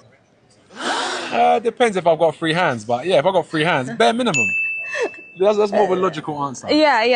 You're vague. Buying her an outfit at an event that you invited her to. Bare minimum. Wow, guys, he's amazing. Introducing you to her mom, because you said you were super close with your mom. So me introducing her to my mom? Yes. That's princess treatment. That one's princess treatment. Okay. Remembering her coffee order. Princess treatment, because we've got a lot of things. Really? You know, to have the money to pay for the coffee, my mind's occupied by work. Oh my gosh, but remembering the order is a little bit difficult. So you think it's a little princess? Yeah, like, you got to understand that I've had to work to get the money, which has taken up my brain capacity. Okay. So give me some room to breathe on this one. Okay, 2 more. 1, buying her flowers. Bare minimum. That should be normal. Aw, it's so sweet. I know that's right. Breakfast in bed. Bare minimum. He's got it. Thank you so much. I'll let you get to here. I know. Thank you. I'll see you guys soon. Have fun. I thought that was funny. That was cute. Well, his responses, you know, he wasn't gonna say nothing wrong. But yeah, I was watching this video where these ladies were talking about how Anthony Joshua has like he has made them realize they're not asexual or that they do like heterosexual men, you know, and all of that. I was like, okay, so I don't know what this man has done besides knocking somebody out, but but yeah, the women are like, they are for Mr. Anthony Joshua. Yes. They're all about him now. They around here rethinking their sexuality now, okay? They like him. Different races and ages from what I'm seeing here. So I thought that was pretty interesting. But yeah, so let me see what Louis, put in here because he was asking before about why is it not going down? Y'all hear about the lady cop that shot the ex-boyfriend for not having eggs with her. The encounter was caught on her body cam. I have never heard of such. I did not hear about that. That did not come across my screen. The encounter was captured on her body cam. So what's going on with that? Like, I'm assuming she was arrested, right? Did the boyfriend survive or is he in the hospital? What's going on? And I mean, she must be pretty. You said this lady was shot this man because he wouldn't sleep with him? Women, ladies, we got to do better. You can't be around here shooting nobody for nothing like that when you can go get you somebody else. Mm-mm. And what did they say what the reason was why he did not want to do that with her? Let me see. Let me see something here. I need to know. Let's see.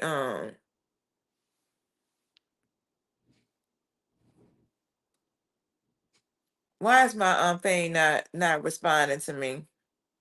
Let's see. Okay, lady cop shot ex for not sleep. How's she gonna have her body cam on doing all this? She works in the passport, bro. They're around here talking about he with the tourism. I'm looking this up, y'all.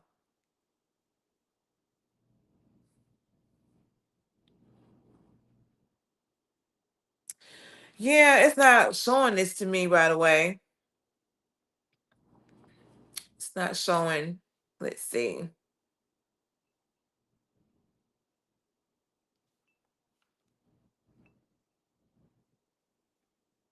Yeah, I'm gonna have to look into that, y'all. I'm intrigued. Maybe because I am doing a live stream tomorrow, so maybe I'll have that one for tomorrow. Because ChatGPT isn't pulling it up.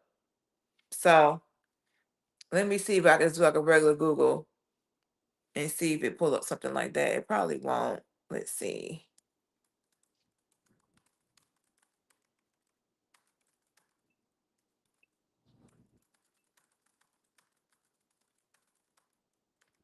Let's see.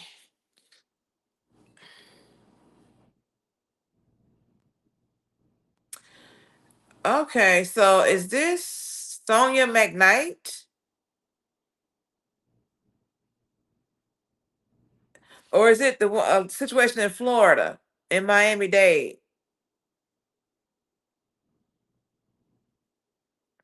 Let me see if you put anything in the chat here.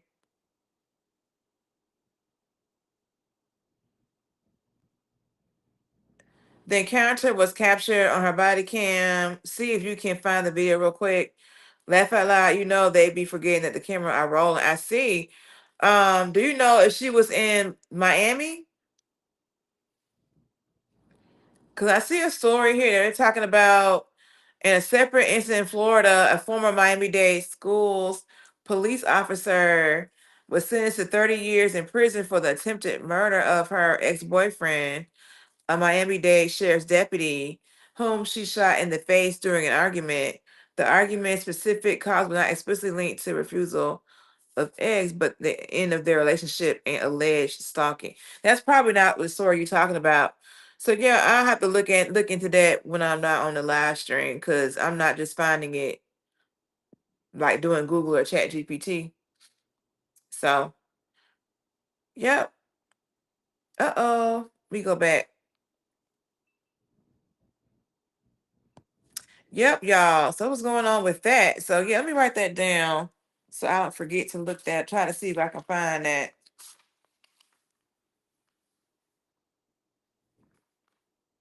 One second.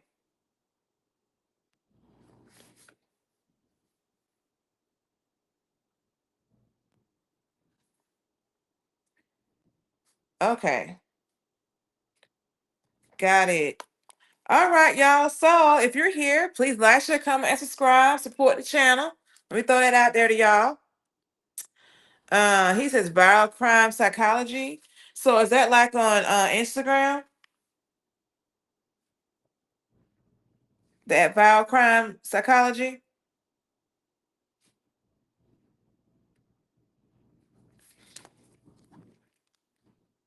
Okay. I know there's a delay between when I talk and when you guys respond. So, but yeah, y'all. So okay, what else we got? I think that might have been it, huh?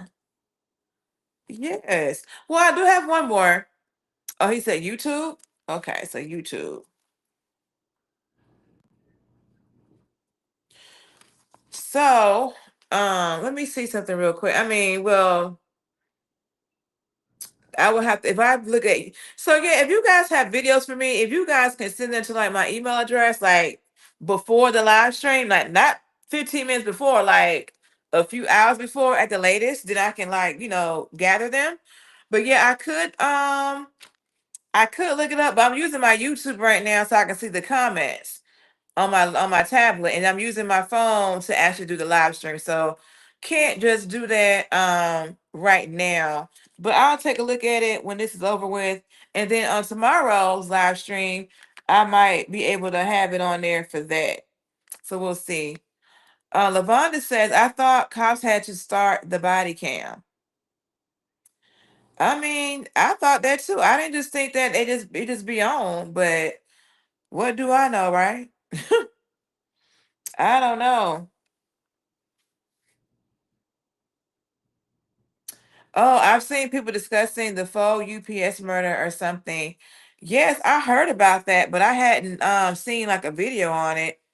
Um, like they came in there and they unalived that family in that house, dressed up as UPS workers. So yeah, I hadn't seen the video. I was told that if it came across my thing that I needed to like, skip it. They said it was kind of a lot going on, they were saying. So I don't know, but I will look that up as well. So let's see. Lou, it says Lavonda, they do, but they can hit the mute button, laugh out loud. Talking about the body cam. Yeah.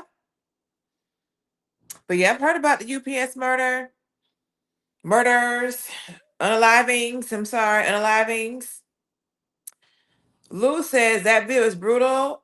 It's blurred out, but I recommend not watching it. Okay.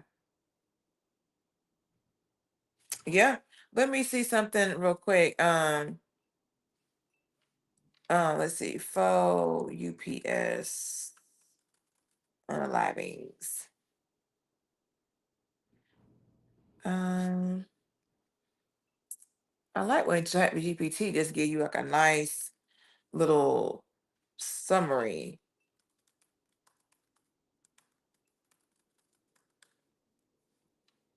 Hold on, let me see what we got here.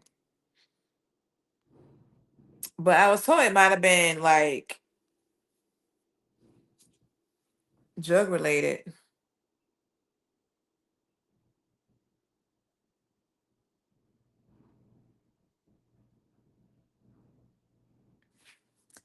Let's see. Yes, one.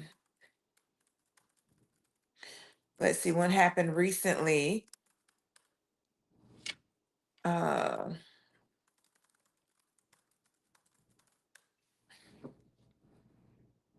One second, y'all. So they're talking about a January 2024 event. So are you guys talking about this sounds like what I heard, the January 2024 home invasion? Are you guys talking about that one?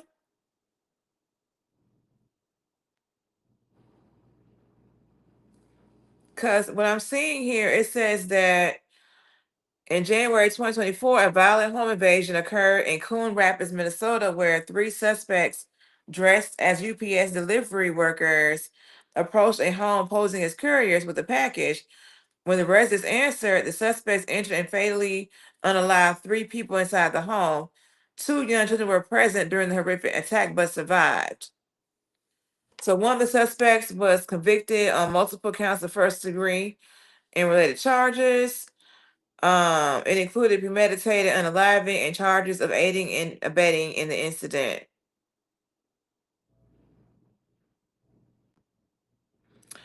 So yeah, the main defendant received life in prison without parole. It happened in front of children, and they were deceptive by disguise.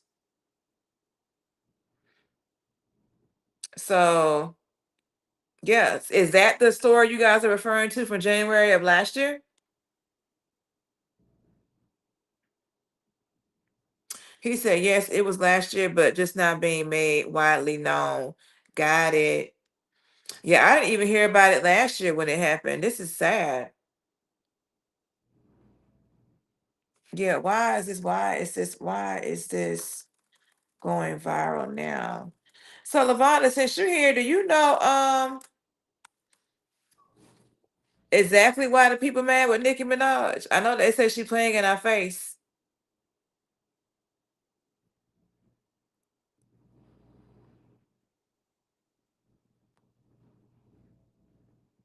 So they're saying that this is now going viral because they may have recently released some of the footage.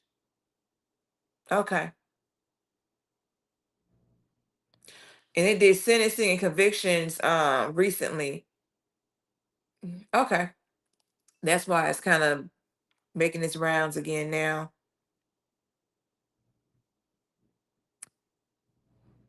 Lavonda says, I'm not sure when it happened, but just saw something about it today. Lavonda says again, I saw it when I was scrolling. I know nothing about Nicki. You don't? Okay. Well, they say she lost 10 million followers, but her account got deactivated.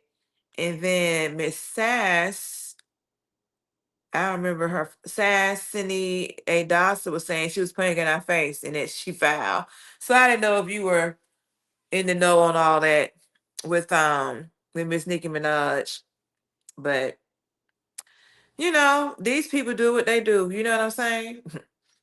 um, yeah. They had got upset with Chrisette Michelle when she performed at I think it was Trump's inauguration, and I think Nelly and Snoop Dogg may have did like a inauguration party performance, something like that. I don't know. But these folks right here trying to make money. So they gonna do what they gotta do. But Nikki, I don't know what she got going on.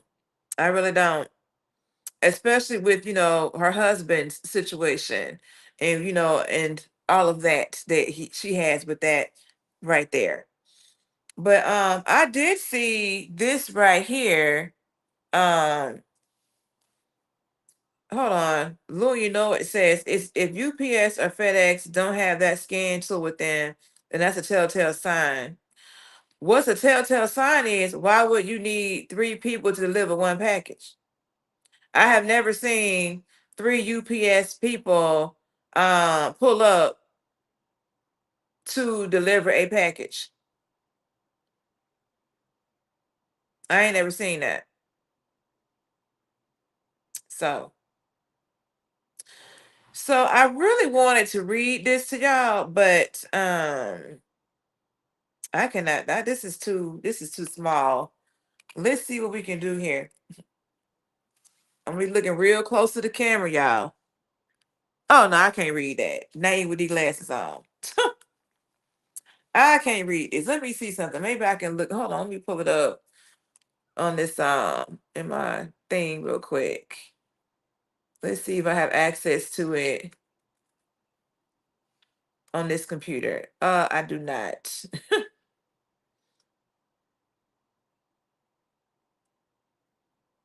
Let me see something. Do I have it? I do not. It's not on here. Okay. Hold on, let me take myself off this picture. 1 second, y'all. Okay, let's see now if I can read it. 1 second, y'all. I gotta wait for this picture. I gotta wait for me to come off this picture. And then we're gonna go from there. So it says, okay, why are more women in their 40s choosing younger partners than ever before? According to data from Pew Research and Psychology Today, women in midlife report higher confidence, stronger boundaries, and greater emotional clarity, making them more selective about the kind of energy they allow into their lives. Younger men, studies show, are often more open to communication, more flexible in lifestyle, and less threatened by a woman's success. And in the fact that women today are financially independent, emotionally self aware, and no longer dating from a place of survival, and the shift makes sense. They're choosing compatibility over convention. The real question is, does age matter if the connection, values, and emotional maturity align? Or is the world simply catching up to what women have known all along? Okay. So, what y'all got to say on that? What we got to say on that?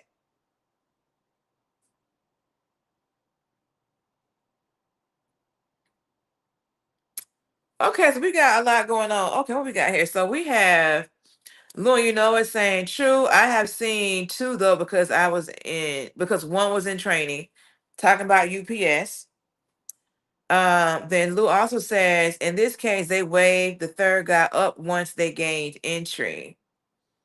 Okay, so I think Jay Ing is talking about the over 40, under 40 relationship thing, saying it's because of the energy. Girls just want to have fun. And then Lord, it says because the YNs are winning. Interesting. Interesting. I mean, I think what they're saying is accurate about not dating for a sense of survival or convention. I mean, I've always looked for a partner who had values that were aligned and things like that. I wouldn't necessarily say that, oh, people that are younger automatically have that. I mean, I know people my age that don't have that, if that makes sense. So I'm just perplexed as to these women. I mean, I guess there are some mature people under 40. I'm not saying they're not. I just have not met them. I am barely meeting people around my age that are emotionally mature and flexible and all of that. So yeah, I'm just saying. So I'm not saying that, I mean, ultimately, if you can find your person, like my friend, I told y'all, I have a friend, she's dating somebody like 27, 28. So, and she's 45 and he's like 28. So, and she says that he has treated her better than her ex-husband, who is around her age. Like he has treated her the best out of all the men she has dated in her life. Basically, this man at 28 is like top tier. Now, I didn't ask her what was like the thing, but it's like he seems to be very attentive to her and very forward thinking. So I don't know. Let me see what Jean got here. She says, I'm assuming Jean is a lady. If I'm wrong, let me know. If she's over 40, it's not financial, it's more about living life and doing things. You're right. Because she told me when she got divorced, she wanted her a silver fox. Somebody who wanted all she was trying to do was chilling and traveling. That's what she wanted to do. Chilling and traveling. And she didn't get her silver fox. but she met her a little young tenderoni, and she been having a good time. She goes on a trip about once a month, and he's down in Florida. So, she like that. Okay, Jing is a man. Okay, thank you for letting me know you're a man. Okay, thank you.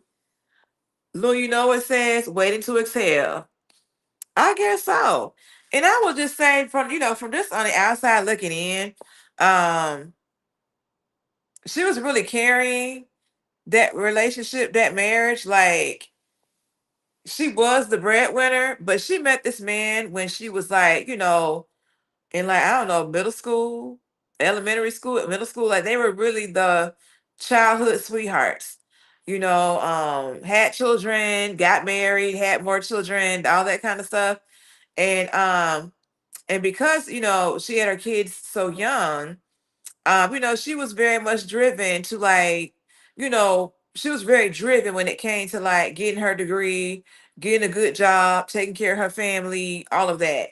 And so she was the primary breadwinner, and he did like odd and end stuff. But everything that they had really was because of her, to be truthful. Like she got the house, she got, because I got my house first, and then she got hers after I got mine. I didn't have any kids or anything, but I got my house because I'm like, you know what? Why am I gonna pay rent when the rent is less, when the rent is more than a mortgage payment? Y'all, I was 22, but hey, it was a good decision to get that house though. It's almost paid off, so I'm glad about that. But anywho, she got her one as well. And so she's in that house to this day with her kids and stuff. Her kids are three of her kids are grown. Her baby girl is in a senior in high school. So yes, and she's divorced now. So that's what's going on with her. But you're right. She just wants to live life. Imagine I said, she's 45, right? And got three grown kids and one that's a senior. So she's been raising kids most of her life, right? So she's enjoying herself. And sounds like she gets along pretty good with him. So I mean, I guess that worked out for her. Which, no shade, no hate, no judgment. You got to find out what works best for you. So yeah, that's all I got on that, y'all. I ain't never met nobody that was younger than me that was operating as they're saying here. So I don't know. I don't know. When I meet people that are younger than me, I'm like, I can tell that they're younger. With the conversation, with what they're talking about, I can tell. So yeah, if you're all about, you know, just having fun and just hanging out, then you're looking at something different, right? You're not really probably you're not looking to get married to this person, right? You're just looking to have a good time. So if you're all about having a good time, then dating somebody younger might be the move, because you ain't looking for nothing more than just having a good time, right? But if you're looking for something a little bit more substantial, then it's like, okay, what you gonna do? Like this one lady I know, I think she'll be 40 next year. She had several kids already, tubes are tied, and she's dating like a dude that's like 28. It's a different friend. And it's like this man hasn't had any kids. I mean, you got your tubes tied. Like, is he gonna want to have children? Like when you are, I mean, you can still have kids when you're in your 40s, but it's a little bit more difficult, right? Compared to when you're younger. And so if this man wants a family, it's like, are you really going to be able to do that? And do you want to do that when your kids are almost grown? Are you willing to start over? Like I have a friend, her daughter got like a child that's like 13, 14 years old, and she just had another baby like earlier this fall. So she got like a 14, 13-year age gap between her oldest child and her baby, because she ain't got but two kids. So it's like, I would not want to be starting over once I see that light at the end of the tunnel. That's just me. That's just me, y'all. So anyway, what else y'all got going on here? So are y'all ready for Christmas tomorrow? Have y'all, is Santa got y'all hooked up for Christmas? How's everything going with that? Cause I'm done with my Santa stuff I had to do. I am DONE with that. Tomorrow I'm gonna be home. I'm gonna put on my cute little Christmas pajamas and I'm gonna relax all day. I'll be back on here for the live stream. I think it's tomorrow at 8 to hang out with y'all, but I'm gonna be at home chilling. Went to the grocery store, got me some food to cook, got me some wine. I'm relaxing. That's what I'm doing. So Jean said you just have to be honest from the beginning. You're right. I agree with you 100%. You got to be honest from the beginning, whether you date somebody younger, older, whatever. Like, that's the problem. A lot of people are not honest at the beginning. They will just tell you what they think you want to hear, and then they just, go ghost. Let me take this off. They'll tell you what they think you want to hear, and then, wonder why you ain't happy with them. You know what I'm saying? Mm-mm. Be honest, be upfront, and then that way, people can choose what they want to do. They can choose if they want to be a part of this or not. Don't remove the choice. You know what I'm saying? So I agree with you 100% on that. So Gene said he's in Vegas. Okay, Vegas. Nice. How's the weather out there? It's probably pretty good weather in Vegas right now, huh? Lord, it says, got me some Costco vodka. Okay. That's what's up. Costco vodka. All right. So what else y'all got? I mean, I don't have to go to work tomorrow. I mean, I can hang out with y'all. What's up? Lord, it says, shout out to the silver and black. I have no idea what that means, but shout out to the silver and black. That's the Spurs, right? Silver and black Spurs? San Antonio Spurs? I don't know. I don't know, y'all. I am still a Spurs fan, although I haven't lived in San Antonio for over a year. I am still a Spurs fan. Yes, I am. Yes. What else we got going on?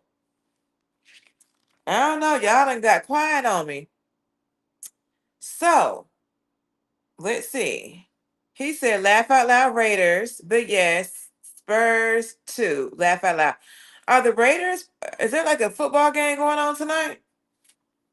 They have a game going on tomorrow. The Commanders are playing. I thought about trying to go catch uh a live game at the an in-person game with the Commanders. Like, you know what? Do I really want to be going out there doing all that?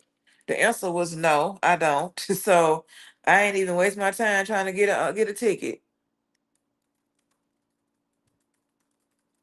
They had very few tickets left anyway when I was looking yesterday. But I could have still got a decent seat, but no. So tonight they have the 2025 Hawaii Bowl. That's going on. That's at 8 o'clock on ESPN. They said the California Golden Bears versus the Hawaii Rainbow Warriors. That's going on today. And then I know tomorrow the Commanders are playing.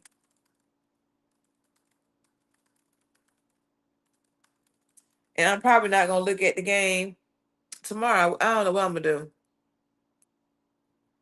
So tomorrow they got the Dallas Cowboys and Washington Commanders. They're going to have that on Netflix streaming.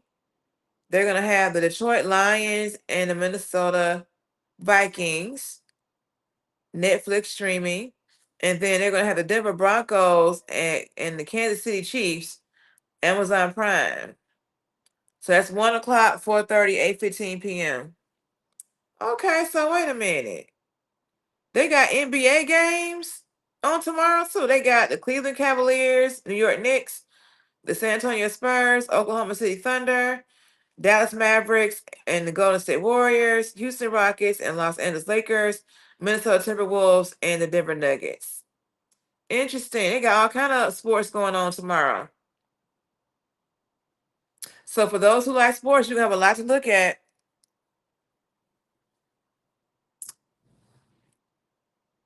So Jean said, yes, a little rain, not bad. Okay, that's good.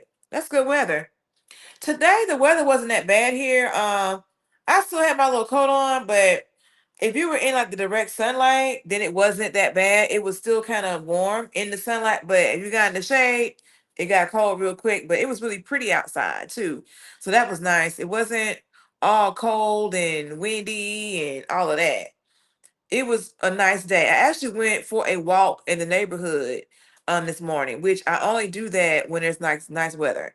I didn't mind, being a little cool because once I get to walking, I warm up. So I enjoyed that.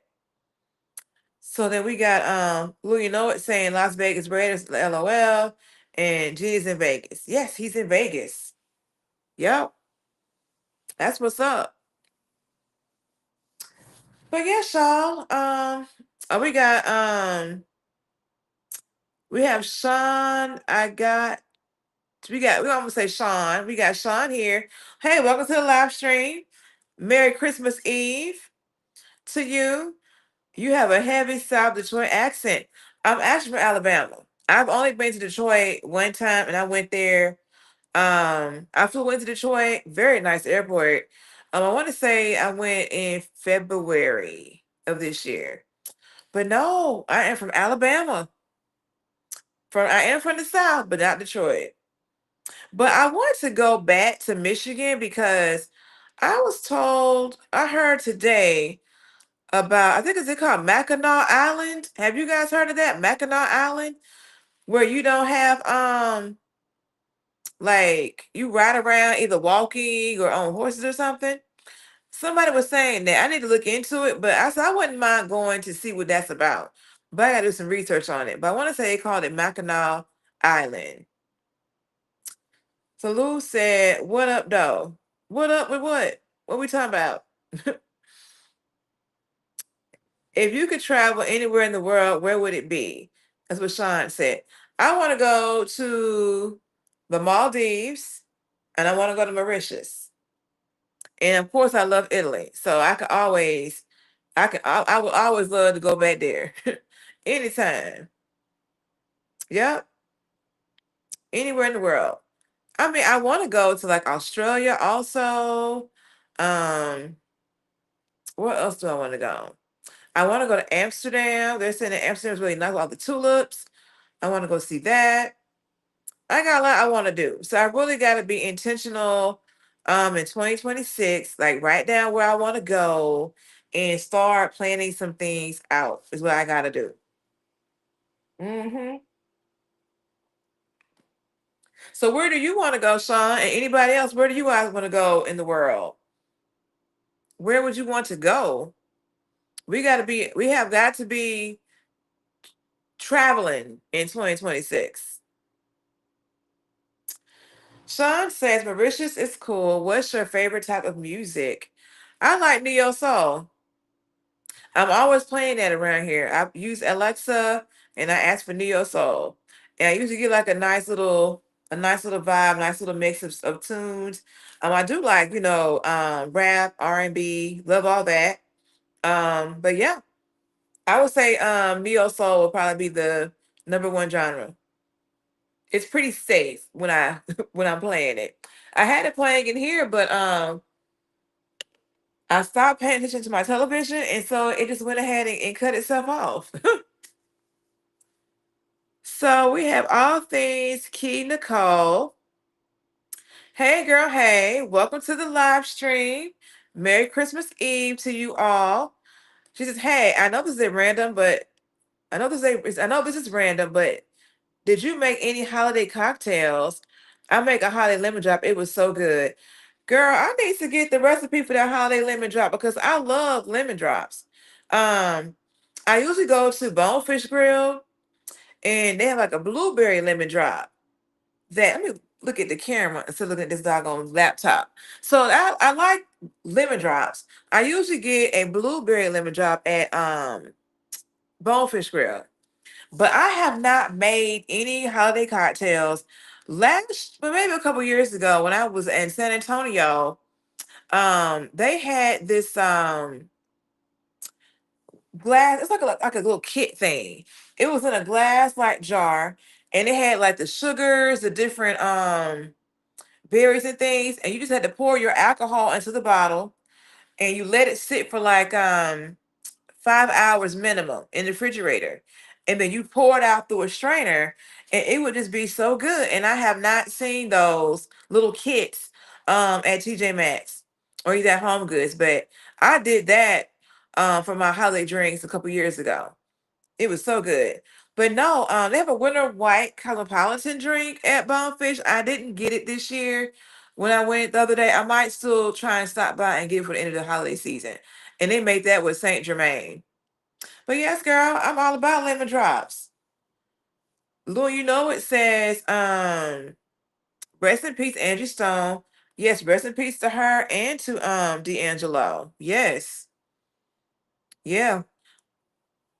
I like both of their music.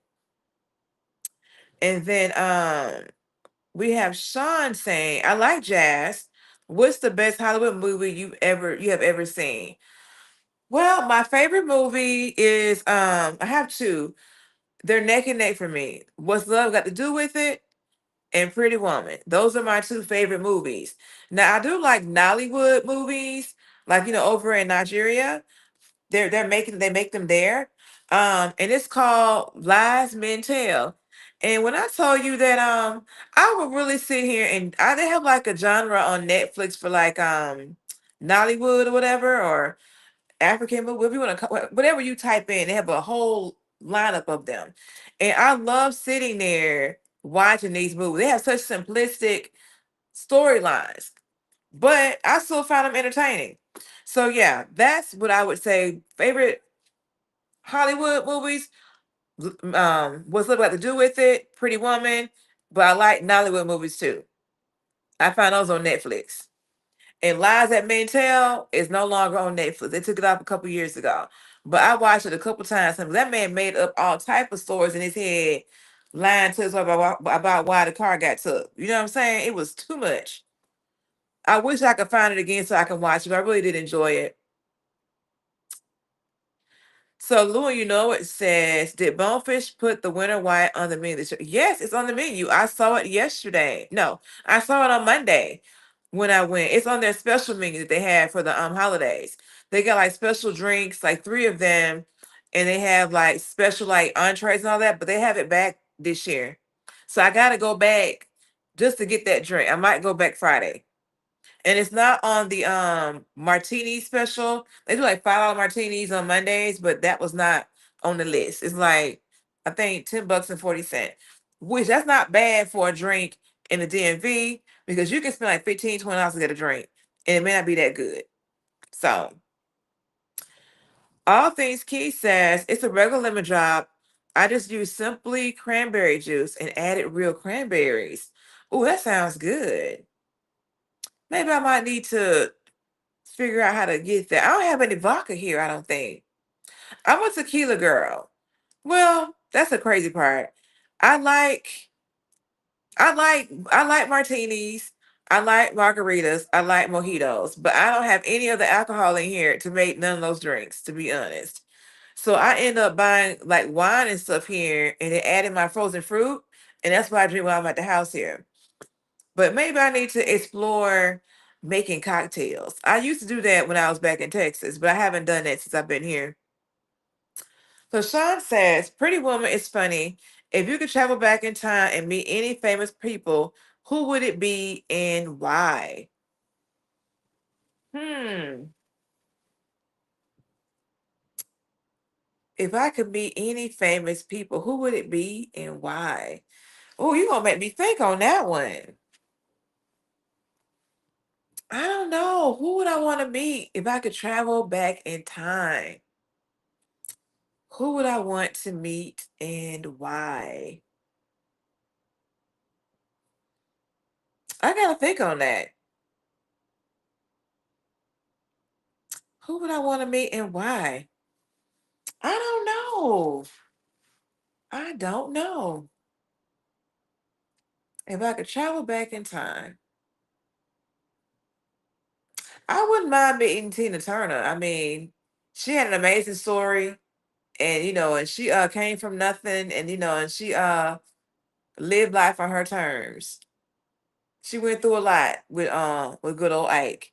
So I wouldn't mind meeting her, but I want to. There's someone else I think I should want to meet besides Tina Turner. I just don't know. I don't know. Let me keep thinking about it. So Lou, it says Chief, Mr. Big Stuff. Oh yeah, that's the movie. That's my movie too. Yeah. Lies Men Tell. Yes. Lou, it says, why is the signature vehicle in every Nollywood movie a Range Rover? I don't know. I wonder now if it's like the same car. Like, are they like using the same vehicle in every movie, or is it different ones? Like that part, I don't know. But yeah, they do have the same type of vehicle in all the ones I've looked at. But I'm probably going to get caught up on watching some Nollywood movies tomorrow on Christmas Day. Yes. So Sean says, I would like to meet the most honorable Elijah Muhammad. Is there anything about your past that you would change if you had the chance? Hmm. I think I would have traveled a lot more. I would have went more places, did more traveling. That I would do. That's why I told my cousin now, she's 25. I'm like, girl, go out here and go wherever you want to go. I would have started traveling solo a lot sooner. Cause be wanting to go with people sometimes, but you can't be waiting on these folks all the time. You gotta just go and do what you want to do and give it to God. So I would have started doing more traveling a lot sooner. I mean, I did travel when I was younger, but I could have done a lot more. Is what I could have done, and probably what else would I have done differently? Just the traveling, I think. Everything else, I think I'm okay with those decisions. Because it helped me be who I am now. Those experiences. And that's why I think the way that I do because of those experiences. So I don't think I would change anything else other than traveling more sooner. Yeah. All Things Key says, I just came back from a 7-day cruise and I had the alcohol package. I had mojitos back to back, and I don't even drink like that. But that alcohol pack was $200, so I wanted to get my money's worth. I know that's right. Yes, when I went on a cruise once. I did 7 days, but I went years ago before I was even drinking. Baby, if I go on a cruise today, I'm gonna have me an alcohol package, okay? And I'll be getting my $200 worth as well. Yes, I would be. But I love mojitos that are nice and sweet. I love that. So Lou said, good move. Always buy the alcohol package. Yeah, if you're gonna be drinking, get that alcohol package for sure. All Things Key says them self-care solo trips hit different anyways. Yes, they do. And it's like you be on your own time, like you ain't gotta coordinate with nobody. You can just do what you want to do, be in the room, do room service, go out, do whatever. Like, yes. Yeah, let me tell y'all this. I went on a solo, what you call it? I went on a self-care solo trip for my birthday last year. I went to Tulum. And this girl that I was cool with, um, she kept trying to contact me, asking me like, well, how girl, my butt, what my button doing this? The girl kept contacting me, asking me about the food and just random stuff. And I understand that, she knew I was going on the solo trip, so she thought I could have been with a dude. I don't tell everybody what I'm doing. You know what I'm saying? But anyway, so she was contacting me about little stuff. And I was like, girl, I'm trying to be on vacation. I'm trying to de-stress. I'm trying to just relax. I'm trying to chill. Okay. I'm not trying to be disturbed like this. Okay. So yeah, that's where I was at. So she didn't quite like, how I did things with that. But I was like, for me, I live by myself anyway, right? So me going to another place is no different than my everyday. I'm not bored. I'm always entertained. So it's like I understand that because she has her husband, she's not used to doing things on her own, and maybe she thought I was the same way, but I'm a little bit different than that, if that makes sense. So I was cool with going on my trip and that I planned and paid for and relaxing. And and I had people who knew where I was at if anything was to go down. You know what I'm saying? So I didn't need her for that. So let's see. Um Sean says, okay, I see. Would you agree that it's pointless to plan for the future as there are many things we cannot control? I think you should definitely plan for the future, but I think you should still plan for the future, but understand that you need to be flexible because there are things you can't control. But you got to have a plan to some extent. Like you can sit here and say, "Well, I want to have a house in 2 years," but you have to, and you may not get the house, right? But you have to at least start laying the foundation to get what you want. So yeah, I do believe in planning. Uh, I am a planner. I honestly, it may not seem that way, but I do plan, and I think that is necessary because if you're not planning out your goals and planning out what you want to do, then you're not going to be as likely to do it. Um, Pivoting may be necessary, but you got to have at least a foundational plan, in my opinion. So Lou says, disagree. Your present actions can change the future's timeline. Yeah, it can. If you, the better you plan, it can probably speed up your timeline in that sense. Sean says, okay, Lou. Lou says you can change and impact events you can't control. Lou says, I know that question was for Tiff though, Sean. No, that's fine that you responded. It's all about, communicating and everything. But yeah, I think that you should have a plan. Yep. You must not have been on here when we showed the video of the couple that's moving, that's being evicted. You need a plan, sir. Yes, we don't no. Even the people getting evicted got a plan for their unhoused situation with their double tents and everything. So let's see. All things Key Nicole said. Okay, I got it right. All things Key Nicole. Why not just wait until you get back? Like, girl, bye, stop disturbing me. Girl, that's what I'm saying. That's what I'm saying.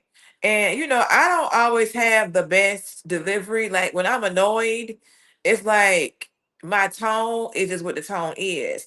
And so I really have to try to I got to make sure I'm rested. I got to make sure that, I got my mind right. That's why I be at my job playing um healing frequency music on my headset to keep me aligned. Okay.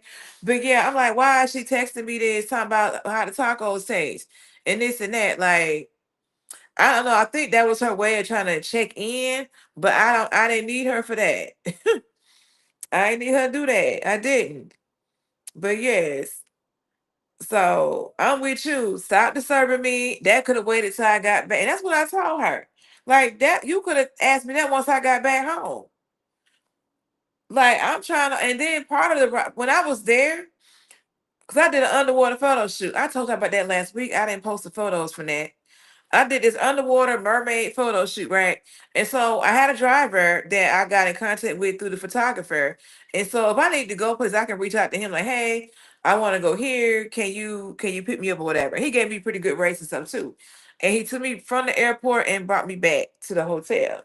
So he took me, yeah, to and from the hotel to the airport and all that. So it worked out really well. But yeah, I'm just saying, like, I don't get it. Like, I had part of the time I didn't have reception to an extent, but I mean, I was cool. So I don't know. Yeah, she was really concerned about them tacos and everything. So I was like, okay, so she started talking to me. Now she reached out to me not too long ago, like a month ago. I'm supposed to call her back. I forgot to do that. So we'll see. We'll see. But when she reached out to me, I was very polite and everything, but I had a lot going on trying to do what I need to do for, for me personally. So I didn't have time to when you don't talk to somebody for a year and some change, like when you talk to them, it's gonna be more of a catch up type of vibe. You know what I'm saying? So it's gonna be more of that opposed to like, hey, a quick conversation. So I just didn't have the time for an in-depth conversation. So I'm like, okay, yeah, I'll give her a call back or whatever, but I wasn't at a point to be doing that just yet. That's how that went. So Sean says, okay, understood. Who or what inspires you nowadays? I'm inspired by my desires to um live a stress-free life. I'm inspired by my desires to you know, not work but have money coming in. So I guess you could say my future inspires me. My future inspires my presence. I need to be doing things now that's gonna help me get to that future state that I want to get to. So that's what I got on that. So Hype Time says Daniel Larson is coming for you. Don't know who that is, but welcome to the live stream. And Merry Christmas Eve to you. So look, it says laugh aloud at things. Sounds like you had a time. Now you need an Epsom salt bath, a Z pack, and maybe a BC. I must have missed that. What did all things say?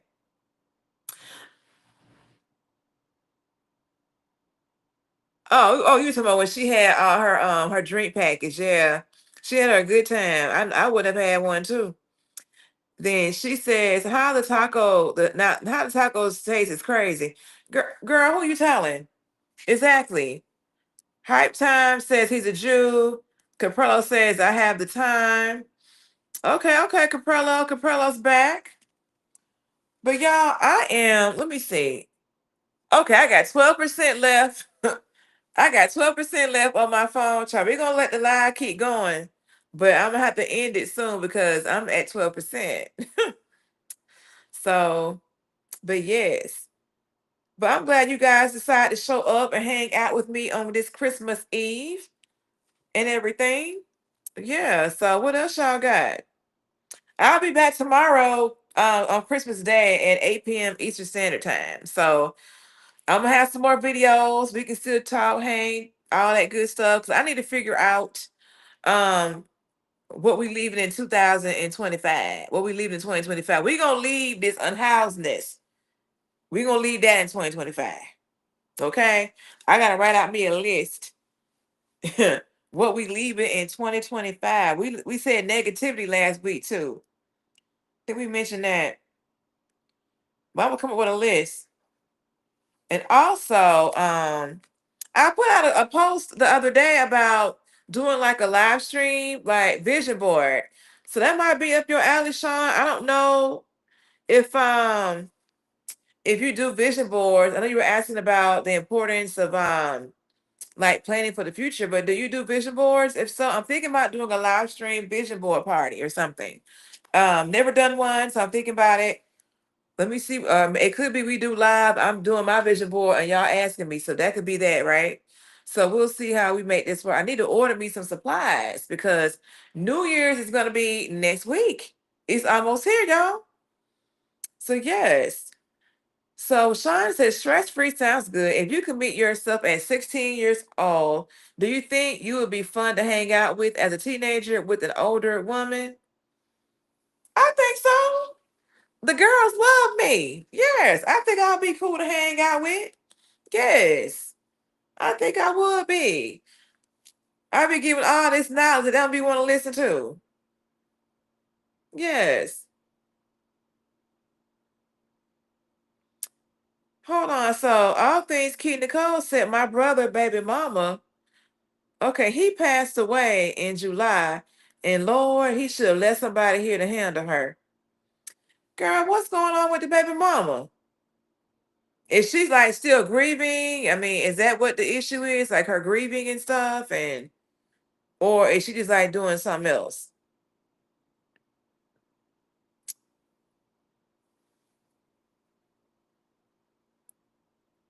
Yeah, well, first of all, my condolences to you regarding your brother passing. Yeah, I know that's hard having a sibling pass. Yes, let me not overlook that. Mm-mm. Yep, having a sibling pass away. My. Especially if you guys were close. But Lord,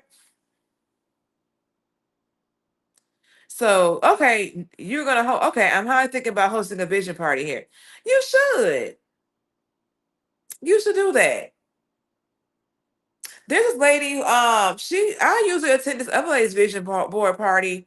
She does it like on Zoom, and we all be on camera, like making our boards and stuff. So, um, I was like, you know what? I could do one of my own. I might do a couple of these boards. Boy, this doggone button here. So let's see. Sean is saying, are you strict when it comes to setting up social boundaries? So what do you mean by social boundaries? Help me make sure I understand what you mean by that. Social boundaries. Like, let me see.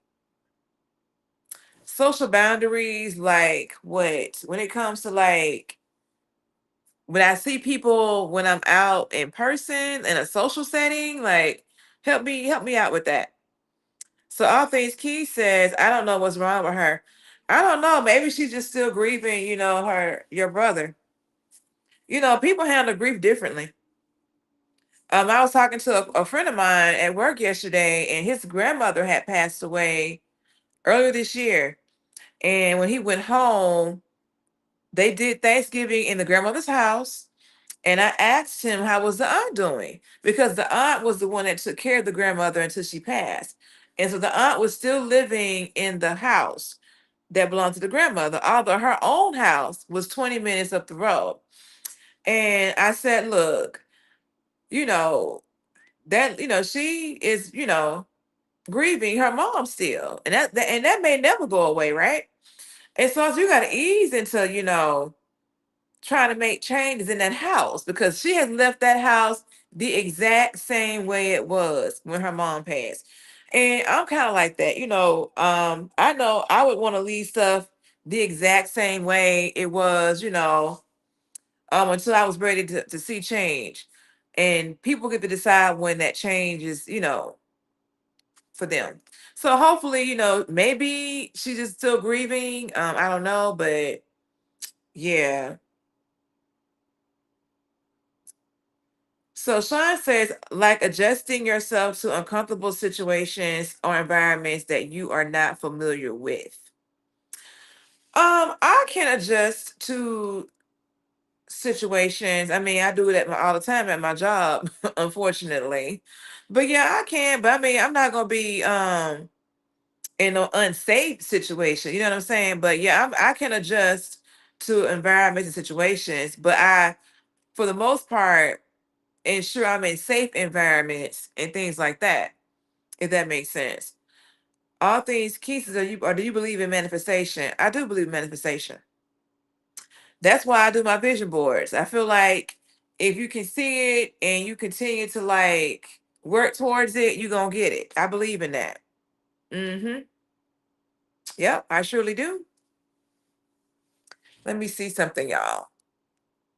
Okay, yeah, I'm at 7%.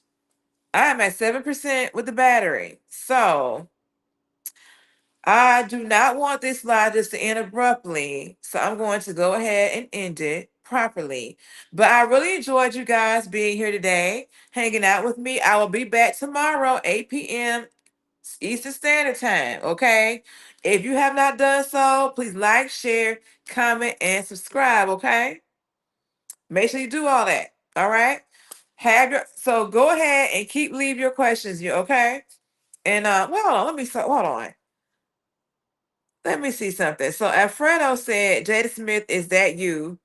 I don't know who that is, but welcome to the live stream, Alfredo. We're getting ready to sign off. Sean says, what are your non-negotiables in life? Not being happy. And then we got T-Pose saying, I surely don't. I didn't enjoy being here hanging out with you. Oh, that's good, T-Pose, but I'm glad you stayed because your views help me with my watch hours. So win-win for me. All things Keith Nicole says, I said I'm saving more in 2026. I haven't been taking adulting seriously. Well, okay, that's a goal. I gotta do the same thing. I need to save more money just because, honey. Because things are going up. And yeah, things are going up, honey. We gotta save money and do what we gotta do. So I'm with you on that. So yes. So anyway, y'all, I'm okay. I'm finna go. Hopefully I will see you guys tomorrow night. You all have a blessed Christmas. Enjoy your Christmas Eve, and we'll be back online tomorrow at 8 p.m. Eastern Standard Time. Bye.